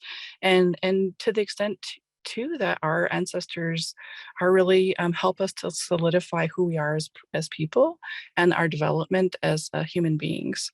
And so those are really important factors. And I think that as we think about some of the recommendations that like places like the Urban Indian Health Institute have put forward, those are exactly right. You know, we do want to support law enforcement. We do want to improve law enforcement accountability towards people who perpetrate crimes. You know, being violent and abusing others is not part of our culture, and it's not something that was like historically accepted. So we think about holding people accountable here in Montana, you know, for doing a partnership or partner violence. It's actually more sort of punished, if you will, to harm property, to have graffiti, than it is to harm another human being, especially for a partner or a child. So those things can change. Those are changeable things. We can improve things like misclassifications, so we have better data around MMIW. We can look at investing in our sovereignty of our communities so that they can help to notify when deaths occur. And then, of course, we can fund research that is working with communities, not in communities in terms of extractive science, but really with communities in partnership to begin to kind of deconstruct the things that have built violence within our communities and to extract that. So that's what I kind of want to just leave you with is just there are many ways, and many of our youth are really creative folks who can really help lead the way. Some of the things we've invested in have been film, looking at documentary film, looking at my daughter's a screenwriter, and so she writes for television and media, and we work together as I view us as both public health practitioners, because we're helping people be invited into spaces that that really are required for folks to see and witness, to help to begin to decrease the impact of violence within our communities, which is something that we all want, and it's a shared value and a shared hope that we all have. And I know I'm short on time, so I think I might be at time. So I just want to welcome questions at the end of the presentation, and just again express my gratitude for everybody to take on these really difficult topics in ways that are required. Like the level of granularity is really important as we think about deconstructing these issues. So thank you. Thank you, Dr. Belcourt. We will now invite Ms. Michelle Sauvé. Welcome, Ms. Sauvé. Sego, Skanagawagam, Michelle Sauvé, Yanyat, Skanagahaga, Niwa, Gowa, Jodon. I am joining you today from the ancestral lands of the Nankochik, Anacostan, and Piscataway peoples, otherwise known as Washington, D.C. Thank you for putting the slides up. I'll let you know when it's time for the next slide. I want to thank the Advisory Committee on Infant and Maternal Mortality for inviting me to join you today for this discussion on missing or murdered Indigenous women. I appreciate the very important role of this advisory committee for caring for our sacred ones, the future generations, and the life bearers, the women who are their first home. I'm honored to be participating with my fellow panelists and to share how HHS and the Administration for Native Americans is addressing the issue of missing or murdered Indigenous people. This is not an issue that's going to impress you by the statistics, although I think my fellow panelists had some very good statistics that point out a lot of the gaps in the data that we have. But I do also have a couple statistics that I'll share with you today. And maybe because of this data invisibility, this has largely been an invisible crisis, except within Native American communities. Annie shared her personal story about how this impacted her, and not just her and her immediate family, but the whole community. And so raising awareness on this issue, as with any other public health response, is the first step in creating that momentum for change. So again, thank you for hosting this panel. I also want to talk to you about some of the federal efforts underway, but I do want to state right up front that this is an issue that needs a collective action approach from all levels: federal, tribal, state, private sector, and all the way down to individual actions. And I think, Anna, you spoke to that really beautifully around, needing to get back to traditional values and treating each other as relatives, and really addressing violence before it starts. So in our traditional greeting, when I said, Segos gonna go agon, that means, do we still share the great law of peace amongst us? And that's how we greet each other. And you can see there's that emphasis on living in peace with each other, that we're checking in, if that's still how we are with each other as an initial greeting. So before I talk to you about MMIW, I just want to let you know a little bit about ANA. So if you could go to the next slide. So ANA was authorized by Congress in 1974 under the Native American Programs Act. And it was an extension both of the War on Poverty as well as the era of self-determination for tribes. ANA is situated within the Administration for Children and Families within the Department of Health and Human Services. We have a broad service population defined by Congress, which includes federally recognized tribes and also non-federally recognized tribes, Native controlled nonprofits, including urban Indian organizations, and nonprofit agencies serving Native Hawaiians and Pacific Indigenous populations of the US territories. Next slide. So ANA, our mission is to promote self-sufficiency for Native Americans by providing discretionary grant funding for communities, and for those to be community-based projects. We provide training and technical assistance to eligible tribes and Native organizations, and provide advocacy and policy development in partnership with Native Americans and tribal governments. The commissioner for ANA serves as chair of the Interdepartmental Council for Native American Affairs at HHS. And the Indian Health Service Director is the vice chair of that HHS council. Next slide. Great. And I did last minute edit, so I have to tell you a few more things before I read that slide. So we have three broad funding areas in ANA. It's social and economic development strategies, native language preservation, and environmental regulatory enhancement. And I wanted to mention that because one of the policy initiatives that ANA took on was to add bonus points to our SEDS funding to address missing and murdered Indigenous people. And last year, with those bonus points, we were able to fund 2 projects intended to address MMIP. And one of those projects is the I Will See You project developed by Riverside San Bernardino County Indian Health. And they incorporate trauma-informed, healthy relationship education, whole family cultural connections, and awareness raising of MMIP to the broader community.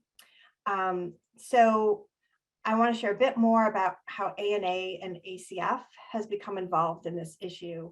The ANA commissioner who chairs the ICNA also has the role of Deputy Assistant Secretary for Native American Affairs at the Administration for Children and Families. And in this role, they work across ACF and with external partners to identify and address policy issues impacting Native Americans. Next slide. So we have a tribal advisory committee. It's modeled after the Secretary's Tribal Advisory Committee. It has 13 delegates and alternates from across the IHS regions, and they meet regularly with ACF leadership, and they'll actually be meeting next week at HHS headquarters for their first in-person meeting since February of 2020. So before the pandemic, the ACF Tribal Advisory Committee identified MMIP as an issue of concern for the commissioner to address in her roles at ACF and HHS.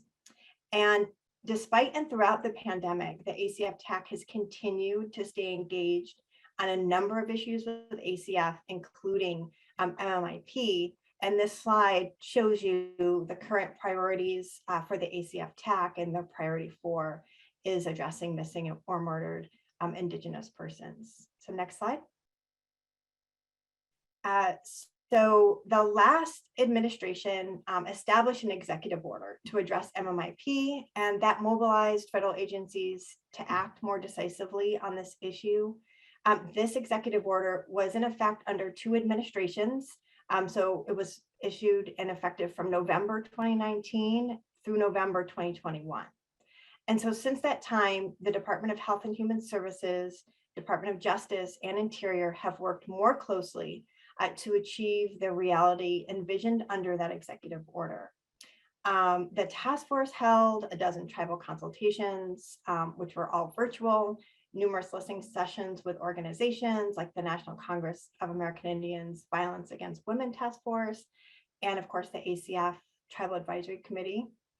And tribal engagement has continued. And similarly, we have sought input that would help inform HHS's actions through various means, including discussion with HHS tribal advisory groups, regional consultations, ACF annual consultations, and various panels like this one throughout the last several years.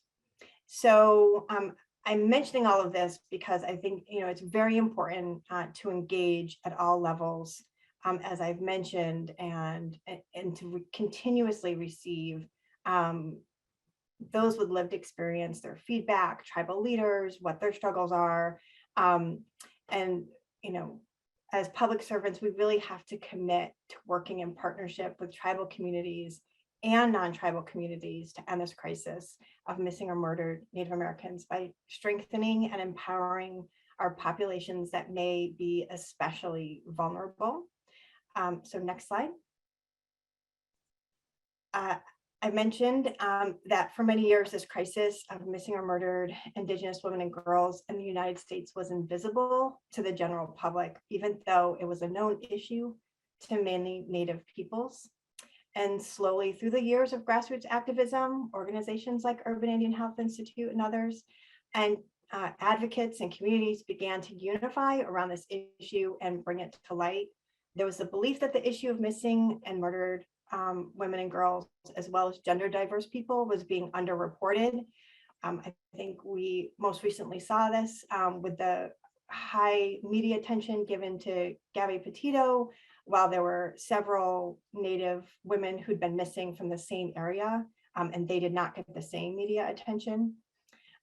So the first step in addressing any problem, right, is first admitting that there's a problem. Next slide. So in November 2021, the previous federal interagency task force sunset, and President Biden issued a new executive order on this issue.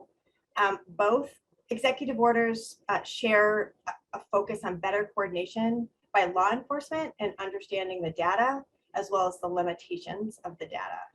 But there are specific actions for HHS to take under this new executive order, which is to evaluate the adequacy of research and data in accurately measuring the prevalence and effects of violence, and to develop a comprehensive plan to support prevention efforts that reduce factors for victimization and increase protective factors. That is not a small task whatsoever. So I want to share some information recently published by the CDC on this topic, as well as how ACF and HHS are working towards this comprehensive plan to support prevention efforts. So next slide. In November of 2021, the CDC published Homicides of American Indians, Alaska Natives, National Violent Death Reporting System, US data 2003 through 2018 in the Morbidity and Mortality Weekly Report. So the National Violent Death Reporting System, or NVDRS, collected data on 2,226 homicides of American Indian Alaska Natives in 34 states and the District of Columbia from those years of 2003 through 2018. And the age adjusted AIAN homicide rate was 8 per 100,000 population. And it's important to note that this is not all of the states, because not all of the states were initially required to report into NVDRS. And so only slowly over time have we had more information from more states on AIAN homicides. But the bottom line of the report by the CDC is that homicide is a leading cause of death for American Indian and Alaska Natives, and that intimate partner violence contributes to many homicides, particularly among American Indian and Alaska Native females. So you can see in the slide here that while there is an issue with American Indian, Alaska Native deaths, you can see that the male victim homicide rate was 3 times higher than the female victims, and that also 1 in 2 victims were living in metropolitan areas. So we're really grateful for Urban Indian Health Institute, looking into what's going on in urban areas. And then a firearm was used in 1 in 2 homicides. So next slide. The CDC also provided some data on suspects of who may have perpetrated these homicides, and 8 in 10 of the suspects were male. 1 in 3 of the suspects were American Indian or Alaska Native, and 4 in 10 of the suspects were current or former intimate partners of the female victims. So, and I pulled out just a little bit more data that you might be interested in this report, but I encourage you to read the full report. So within there, I checked for maternal and infant homicide data. So 343 of the homicide victims were females of reproductive age, but you can see that they only knew the pregnancy status for 88 of those victims. And among those, 14.8% were pregnant or within 6 weeks postpartum. And you can see here they have a chart broken down that the under 1 age group of victims of homicide. And again, this is from 2003 through 2018. And you can see those numbers there. But then the next group is ages 1 through 9. And while these numbers are important to note, MMIP impacts pregnant and postpartum mothers and their infants when relatives go missing or are murdered. The spiritual, mental, and potential economic trauma is data I don't have to share with you today, but it's very real, and also needs to be part of how we're thinking about addressing this issue. Next slide. So at HHS, we recognize that this crisis has long been viewed as law enforcement and justice problems. However, violence is not just a crime, it's a public health problem that results in physical and emotional wounds. And American Indian Alaska Natives suffer disproportionately from domestic violence, sexual assault, psychological aggression, child abuse and neglect, among other forms of violence. And from the requests from tribes across the nation, Department of Health and Human Services has been working diligently to identify ways we can support wraparound services and support from the public health perspective. And we mean working on primary prevention to address the underlying factors that make individuals more susceptible to different types of violence like trafficking, domestic violence, or going missing or being murdered. And these prevention efforts occur at the local level, but can be supported through technical assistance and resources from county, state, and national levels, particularly when they target populations in vulnerable circumstances. So the next slide. So the populations of focus are probably not very surprising. Native women, girls, men and boys, and elders exposed to trauma. Children in the child welfare system, runaway and homeless youth, LGBTQ and two-spirit individuals, individuals with physical and intellectual disabilities, and individuals with mental and or substance use disorders, and victims of violence are all populations of concern and focus for our efforts. Next slide. With the input that we've received from tribal leaders, tribal program directors, first responders, educators, Native youth and elders, the Administration for Children and Families published a public health framework for action. And this framework is culturally informed, multifaceted approach to strengthening our vulnerable and high-risk populations. I hope you all received kind of that summary of that framework. Next slide. I just want to quickly say that it has 4 pillars, and culture, language, and traditional practices, supporting those within communities is sort of a primary and factor we're looking at towards building resiliency and serving as a protective factor. Economic mobility, prevention, and addressing the social determinants of health. And ACF, given our role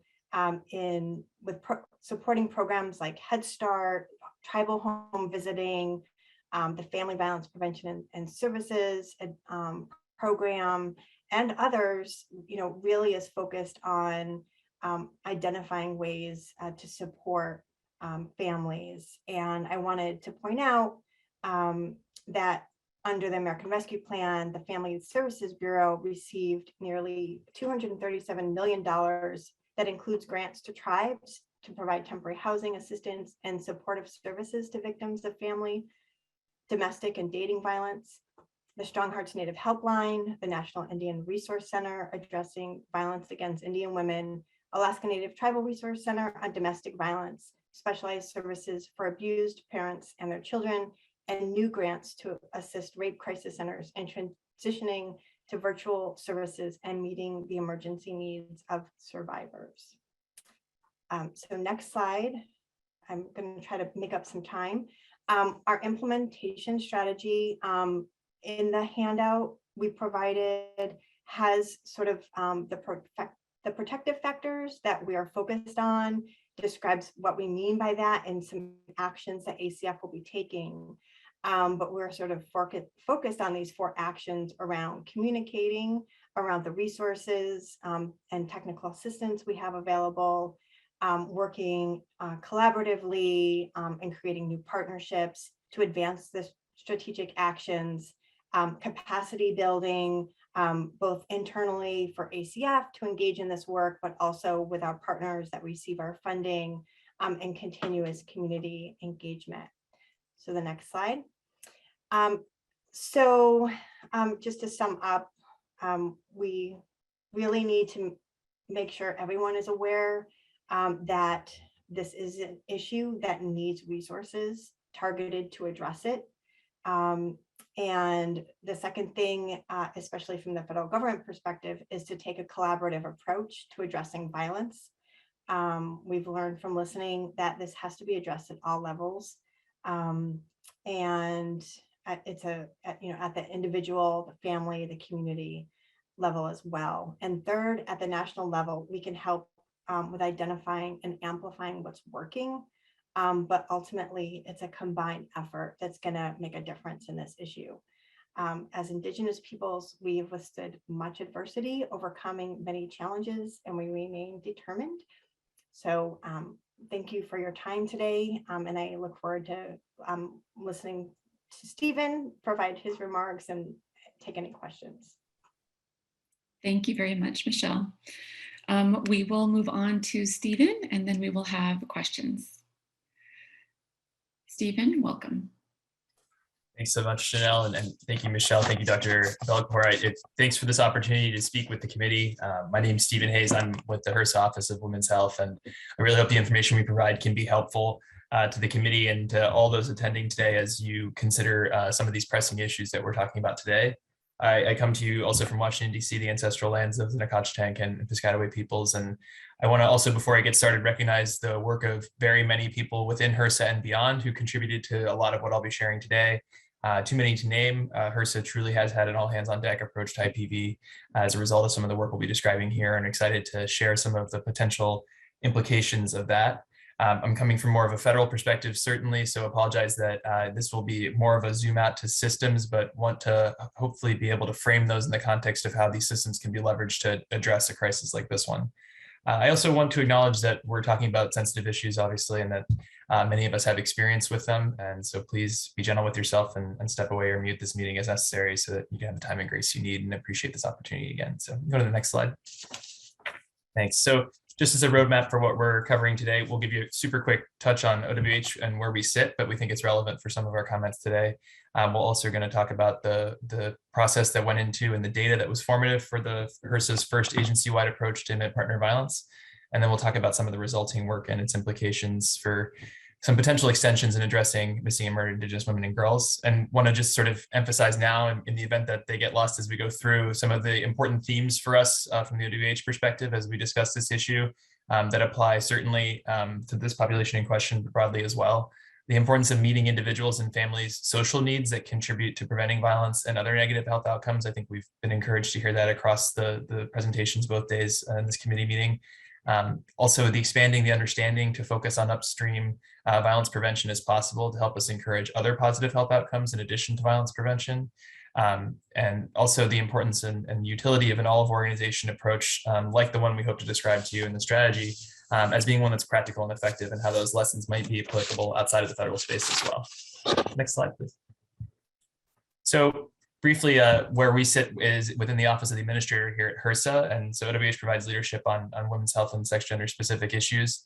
We work within and outside of the U.S. Department of Health and Human Services to really help improve health, wellness, and safety for women across the lifespan. We accomplish that through the core functions listed here, but I want to emphasize how they kind of fit into some of the discussion we're having today, especially of the importance of us being able to articulate what we hear from the field. So that subject matter expertise that we bring to the administrator and our HRSA partners across the 16 bureaus and offices and beyond HRSA as well comes very directly from, as much as we can, service providers and patients in the field, as well as other subject matter experts through our consultation process and ongoing on several competing public health priorities, but there's always an enduring commitment in our office to addressing violence, as well as addressing sort of the important intersections that it has. Next slide, please. So starting sort of where a lot of this work really did have its origin, many of us are familiar with CDC's National Intimate Partners and Sexual Violence Survey, or NISFIS, and that's where the graphic on the left comes from. In 2016, so taking a few steps back, OWH took that most recent update from 2015 data and really used that as we engage with our partners across the agency to highlight the disproportionate impact that IPV has on women and girls. Today, especially, we've already heard some of the particularly important updates to that data and kind of granularity of some of the data regarding the populations that we're talking about today. And so that emphasizes the disproportionate impact. And that's something that we use as a starting point for conversations when maybe there was an engagement already. But on the right side here, you'll see the graphic that sort of results from the really intensive work that went into that process from a lot of HRSA partners and beyond to develop an agency-wide strategy, which is illustrated here in these 4 priorities. And before we hop to the strategy, the last data point in the next slide I want to point to is some compelling work that came to us around that same time about the importance of leveraging healthcare provider settings, but beyond as well, to engage in discussions about the importance of preventing and screening for IPV. Sorry, can we just hop to the next slide? Thank you. So when we found it, sorry, I should say that this research comes from our partners in the Futures Without Violence, but in their work, it became apparent that women who talked with their healthcare provider about experiencing violence were more than 4 times likely to use an intervention to address that. But also, as we all understand and was illustrated to us consistently in our consultations with folks in the public and providers, folks who have experienced violence might not be able to discuss that experience with their healthcare providers for a lot of different reasons. And those include shame and fear of retaliation, especially salient to this group's discussion, the fear of their children being taken away, concerns that other sort of judicial involvement might further jeopardize their safety. And those are particularly important in sort of geographically secluded locations, but also looking at particular subpopulations or other groups, and that applies in our discussion today, obviously.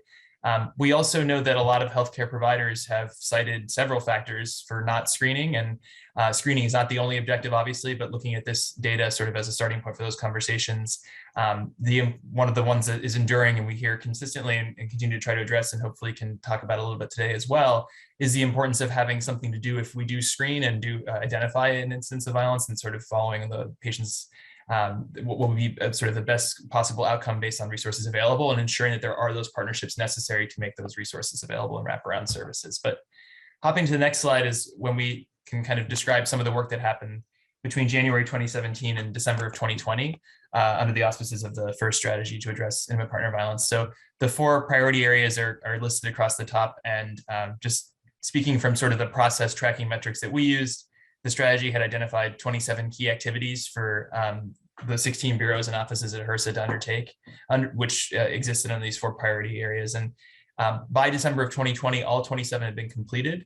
But critically for us, many of them had recurred already, and also several that were not expressly delineated in the strategy had been undertaken. And the importance of that to us, and what we hope it might demonstrate also as sort of a building block for some next steps, is that sort of success and uptake, when at the starting point before the strategy's implementation, there were only 2 pilot programs across the HRSA portfolio that expressly focused on IPV. Certainly there was work in that space, but not specifically. That success really reflects that an agency-wide approach like this one is possible, practical, and effective, even in an organization like HRSA, which has more than 2,000 employees and a budget in the billions of dollars. So that sort of also suggests to us that an expanded focus on violence prevention response is important and possible, and that the success has some implications beyond federal settings as well, potentially.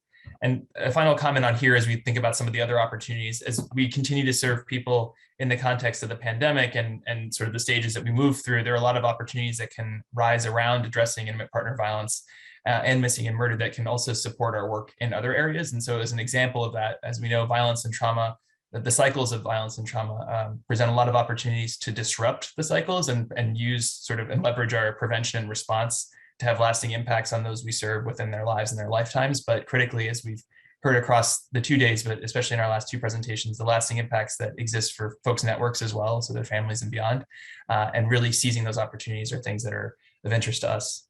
On the next slide, we'll pull out some of kind of the bigger implications from us from a federal perspective, and how, and we'll try to synthesize that into some other takeaways potentially in ways that we can continue to move and make progress in this area. Critically, we see in terms of practical implications at the HRSA level, HRSA staff broadly and programs in particular are beginning to recognize, or not beginning, continuing to recognize IPV's far-reaching impacts on health, and also our position to prevent and respond to it. It's also helped us to consider how other forms of violence impact those that we serve, but also an important layer, especially in the context of the pandemic, our workforce. As we mentioned, HRSA has a diversity of programs which include the National Health Service Corps, so a workforce-oriented program, as well as the Community Health Center program many of you may be familiar with from our Bureau of Primary Health Care. So we have the service provision angle as well as the workforce side. And both of those settings obviously can be impacted by violence. And to pull out some of kind of the examples of the wins that came out of the strategy, our wonderful colleagues in the Maternal and Child Health Bureau, their Maternal Infant and Early Child Home Visiting McV program, many of the sites were able to exceed their ambitious IPV screening rates of upwards of 80% and are already thinking about the implications of sort of the next steps of what they can do with that progress. The IPV Health Provider Toolkit, which I think we have a link to as well, has been regularly included resource across HRSA supported settings and continues to be updated. And also critically, from a federal funding perspective, language about the importance of accounting for and addressing intimate partner violence and other forms of violence has been included in standard HRSA Notice of Funding Opportunity templates, and it's been taken up by most of our bureaus and offices pretty consistently as well. And that illustrates, again, another way for us to have that touch point of consistently shining a light on how this is a very prevalent issue, obviously, in many settings, but also how we're in a unique position as an organization like HRSA and those that we partner with to identify opportunities for prevention and response. On the next slide, I'll just sort of share some of our last impressions here about some of the work that's gone into that 2017 and 2020 iteration. Of particular note, we think that the crisis we're discussing today has a real strong reflection of the need for increased efforts on preventing violence, but as we've heard again across sessions, meeting the social need that exacerbates it if it's not met, and really emphasizing the importance of bringing public health into other services. Given the experiences of the American Indian Alaska Native peoples in particular that we're trying to help in some of our discussions today, it calls for really respectful patient-centered services, which recognize that there's strength and knowledge and understanding in all the folks that we work with. And that's especially true in these populations, and how we can use that and really work to partner and understand that our goal needs to be sort of a compassionate and responsive care, because we understand also that with providers and the amount of time that many have to sort of dedicate to the different and competing interests, especially in the context of the pandemic, there are a lot of opportunities for us to, in a sense, alleviate that burden for providers by taking it on in other innovative approaches that we've heard of examples of as well today that have always been in place in some form or other, but it's sort of an advocacy model in certain settings, or community health workers, et cetera, as other ways for us to champion and really work on these priority areas. But in terms of the first theme here on this slide for prevention, as Michelle was just describing the ACF public health framework for action on missing and murder, there's a particularly salient just sort of line in there that I think it sort of summarizes this point here of a review of the issues related to violence. And this is from the framework, reveal a range of problems that require a multi-system response. The data show these individuals may have faced health and human services concerns that increase their vulnerability to negative outcomes, and that multiple opportunities to prevent or intervene may have been missed. And because of the relationship of these factors, it's really important to collaborate on actions that are more comprehensively respond to the problem, and think that that's sort of what we've strived for with an all-agency approach at HRSA, but also something that is reflective of how we think about prevention in terms of identifying and meeting social need at an earlier point. It's really difficult for us to look at the instances of missing and murder in this context and not see how easier access to more supportive services could have at least helped to prevent some of those negative outcomes. And then we also know that we have the tools to disrupt many of these cycles of trauma and violence. It's a matter of resourcing them and leveraging them as possible. In terms of multi-sectorial engagement, we all have a role to play in violence prevention, as we do in most of our public health priorities, but collaboration is especially key to ensure that those who don't screen learn to, that those who do screen have the partnerships that they need to refer, and that the organizations and their staff also recognize that every patient interaction is an opportunity for prevention of response, not just of violence, but of other needs as well. And finally, when speaking about patient-centered care, it's especially important that we normalize listening to strengths and needs of those that we're working with.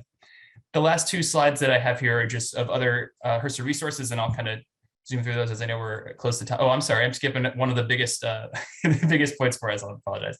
The last thing I'll actually touch on in some detail here is the current work that we're undertaking as an office. So we're in the midst of the development of the next iteration of the HRSA strategy to address intimate partner violence. That next iteration is going to build upon the gains we were just summarizing here, and we expect that to come through in early 2023, hopefully. HRSA has engaged throughout this development process with subject matter experts from academia, national organizations, including those representing American Indian and Alaska Native constituencies, and HRSA-supported settings of care as well, to really identify emerging priorities and practices, some of the challenges that are there and opportunities as well, as we continue to work through the impacts of the pandemic. And The updated strategy should also reflect HRSA's commitment to health equity, which we think is a theme that's especially salient in the conversations we're having today and yesterday. But again, bringing us back into our understanding of prevention and patient-centered care. And saw a comment in the chat in the last couple of last couple of presentations that kind of comes to mind in that context as well. As we just pointed to data that we used in the 2017 context to really catalyze those discussions, and that was obviously national survey data. But there's an opportunity also, we think, to us to kind of encourage identifying areas where there's existing data that might not be in sort of the quantitative context that can inform this process, and really elevating that, especially in in settings where maybe it's more difficult for us to identify what might be considered a critical mass for some studies, et cetera. But we know that the need is there, and we also know that there are opportunities there. So the next slide is just an example of one of the resources included in the virtual toolkit. This one actually comes from our partners in ACF. And then the last slide here is going to be just mentioning something on the next slide, sorry. Our HRSA partner is in the Bureau of Primary Healthcare, their National Training and Technical Assistance Partnership, which is a TA center available to all HRSA supported community health centers to access information about specifically focusing on IPV and exploitation, which encompasses human trafficking and other intersecting issues here. So thanks very much for the time, and appreciate and welcome any sort of additional engagement beyond today as well. So thank you. Thank you, Mr. Hayes. Thank you to our panel members. And I would like to open up the panel to questions. Would anyone like to ask a question?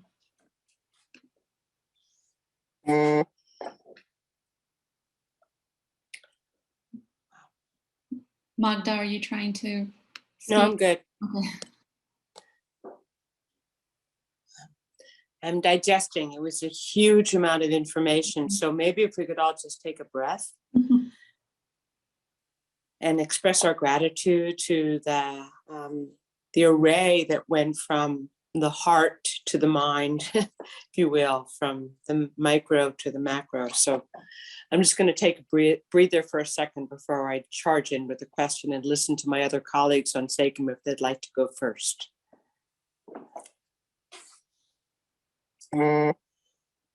This is just a comment, but it's pulling in a little bit from yesterday's introductions, where a few of us panel members, committee members introduced ourselves. We spoke about what it would take and what would it take to improve whatever. And a few of us independently came up with the same general take, and it was, we have to see each other as humans. And the work that HRSA is trying to do, all the arms, all the HRSA is like this big octopus with so many arms. And the way that we're trying to finally come together and incorporate all the different offices together, but then also branching out and asking Department of Justice, asking other institutions to come together and do the same work or work together, really brings to mind that we are, in many native languages, we are one tribe, we are one family, we are one fire. And that's what it is in Salish, that we are one fire. So what I see is that our Western world view is slowly shifting to acknowledge the importance of what many Indigenous people have known, is that we have to work together. We are one people. Does anyone have any other comments? No, I want to comment on the fact that you said we have to treat everybody look at everybody as human. We're all human in this together, and certainly the whole issue of data has come up frequently. And I think part of that is your Western view of the objective data. And when we start hearing the stories and the qualitative, that brings out the humanity in all of us. So we really need to, and we've heard in all of these presentations, the lack of data. Well, it's not just the numbers, but it's the stories. And we have to figure out some way to really capture that and use those data in a powerful way. So thanks. Thank you. Sherry, I see your hand. Yes, and thank you so much for saying that. That is so important. And one thing that troubles me, it can be flipped to be an incredible opportunity, is when we as a American society of all types and colors come together and recognize that infants and children also are human beings and therefore are entitled to human rights. And because of their particular vulnerabilities, special rights for children is so important, and being the only country in the United Nations that has not ratified the Convention on the Rights of the Child is an atrocity. And when we begin to recognize infants and children as human beings with special rights entitled to them and operationalize that in all of our policies and projects and programs, we will come closer to assuring that disparities are addressed and that children are honored in their childhood for the contributions that they make to society. Thank you. And if I could add to that, I mean, I think one of the things that would be helpful in terms of like advocacy reform are things like crime victims compensation programs and having, you know, more coverage for family therapy as well as for children to have access to therapy. And one of the things that we see in rural states in particular is that, you know, there is a very marked inability to access psychotherapy or counseling, and especially when we talk about inpatient psychiatric care, and for children who either have experienced crime or violence or things, you know, if they're not in the system per se, they can really fall between, you know, the cracks, so to speak. And that's something that's, again, actionable. You know, these are things that we can, you know, find ways to, you know, to definitely, I completely agree. Like children are, you know, really a sacred part of our culture and our heritage and our, you know, future, of course. But we're not acting in accordance to that. And especially in the ways that we structure our systems to provide care. And so some of the times what we've had to do here in our rural communities is to embed some of that curriculum into the educational system, because that is a touch point. But you know, more could be done to help make sure that people have adequate care, and medical care includes psychiatric care and counseling. And for, like, I used the example earlier of the elder who spoke this morning. She mentioned how it's taken her 79 years to cope with it, you know, and she's done that through traditional healing and methods, but maybe supporting some of those things, like supporting traditional healing methods and practitioners, and some of the ways that we as communities already have built to take care of folks with regard to the psychiatric consequences of violence. And so those are some things I think that we could support in effective ways. Thank you, Dr. Belcourt. That was something that was discussed a little bit yesterday in terms of like how to unfold traditional practices as healing and reimburse those. I see Dr. Peck, your hand is up. Now I'll chime in. First of all, thank you to the range again of stories and strategies that have been presented. I've been taking on the lead in ACIMM around the power of data translated to inform action. And we've heard lots of comments about that. So I'd like to see if we could do a once around of our extraordinary speakers today about if there's one thing you feel strongly that if you know, what would it take? One data wish, if you will. It could be macro, it could be micro. It'd be there, and you can't necessarily, those who have feds, you can't tell us what to tell you to recommend, but you can suggest. And for those who are more grounded in the field, you can know with your toes, right? So I'm just wondering, what do you wish will change first around having better data to raise awareness, to shape strategy, to hold folks accountable, to connect? What do you wish for? And if your wish came true, what would be possible that's not possible now that would compel action? So I want to know what your wish is, and then what would happen if the dog caught the car, right? If the wish were to come true. And you can go in any of your orders, but I'd love to hear all four voices. well, hopefully I won't get in trouble for this. There's no so- good trouble. Good trouble. Good trouble is welcome, so please bring it. There's nothing out of bounds. I checked that out when I first Sure. came on SACIMM. Nothing's out of bounds. So I'm going to go with your data theme in a little bit of a tangent way, because one of the things that comes up all the time in tribal consultation, right? So this isn't like my, I mean, it is my wish, but this is not like my wish. This is not like Michelle. This is like, what do we hear most often? What keeps getting asked for? And, you know, from a health equity perspective, is full funding for the Indian Health Service, and that it be mandatory funding, not discretionary. And the reason why that will help data is one, there's an equity between you know, what the urban Indian health organizations get and what goes to the IHS and to the tribes to operate directly. But they're all about integrating behavioral health and mental health services and thinking about each other as relatives and providing for the whole person. Like when you visit Native health facilities, that's what they're doing. I just, you know, was listening to what South Central was talking about and how they're providing care up in Alaska.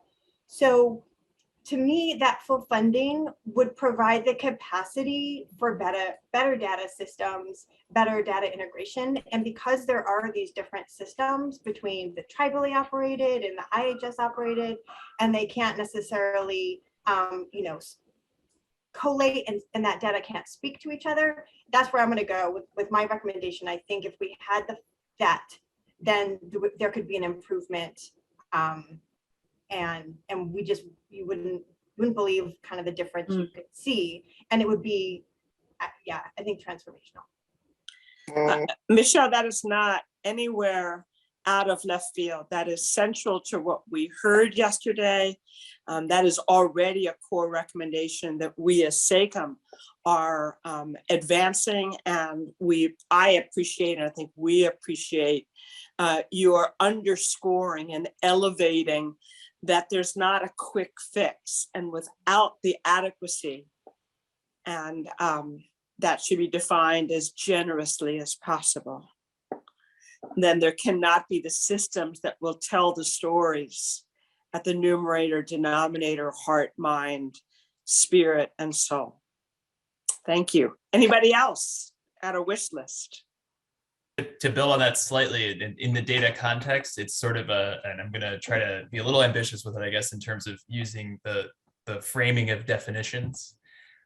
So data for decision-making, lived experience is data. That data can be effective in decision-making, especially in the absence of, you know, the preferred controlled trial or something along those lines. But also there's an extensive amount of qualitative data that we have that paints a story or tells a story, paints a picture, tells a story, mixing metaphors, that can help us identify some of those priority areas and even some of the tools to leverage. Sure, we need to be mindful of some limitations of it in some settings, but the reality is that I think some of our challenges are definitional. And so that's the definition there in terms of what is acceptable data. But to go a little bit further, the definition of prevention, and it's related to data as well. We struggle sometimes to point to the prevention data. And it's true that we'll often be unable to point to the concrete data point that says it's certainly because this person received some sort of economic assistance, that's why their health outcomes were better. But we do understand, and there's a lot of you know, more comprehensive work out there in data that demonstrates that does contribute to more positive outcomes in a lot of the areas that are, you know, our critical priority health, our public health focus areas. So thinking about data in that way and then extending it to how we think about prevention seems like that would then get us into a place that might make it a little bit easier to resource or leverage some of the more promising practices or something along those lines. And I know that the work is going in that direction, but in terms of a wish, that's sort of one, I guess, from my perspective. Thank you, Mr. Head.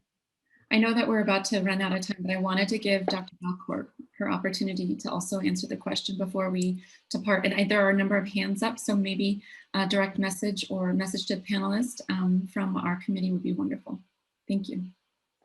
Yeah, just briefly, I mean, it's such a wonderful question, and I do wish that there were I agree with everything that was said as far as the other wishes. I also feel really strongly that those who are sometimes like not served well by IHS, as well as data and healthcare, are served better. And so, you know, nationally, most of our Native people live in urban areas. And the reality is that we are just not built as a system to kind of deconstruct some of the barriers that face our urban, you know, relatives. And that includes like, for example, my children have grown up with, you know, the impact of discrimination and on a daily basis, and they don't really receive the benefits of the community. That's why something like this is actually a NARCH funded conference by IHS, and it's helping, you know, this is a great example of investing in the community, reaching people through Zoom or different ways, creative works, things that maybe are more heart building, and helping people create compassionate sort of ways of not only feeling like you understand some of what it is experientially in terms of the data, but also just, you know, wanting to help change things and being motivated to be sort of like, you know, like you said, you know, the good trouble.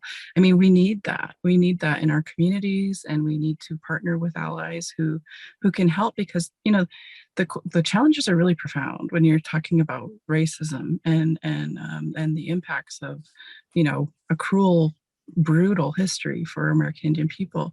And so, you know, the kind of response to that has to be of equal magnitude, but in a positive direction, right? And so how we can invest in those things, that would be my dream, is to have my children have access to things that help to build their spirit back from things that they have encountered in their lives. And as a therapist, that's what I'm passionate about, is giving people ways to think about how they can live in a more joyful space, which is something that is not guaranteed to everybody. And so, you know, that's I think something that we could all strive towards. So thank you.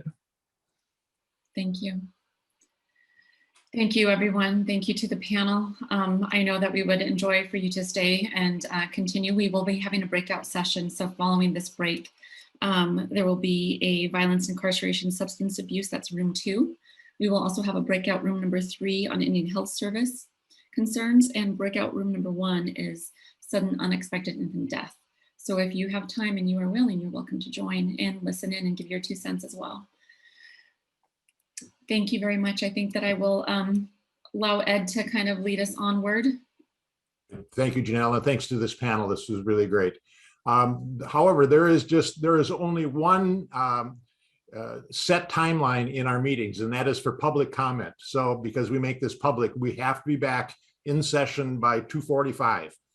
So you get a break of about 8 minutes. So we'll see you back here at 2:45 Eastern Daylight Time. Our story, NH.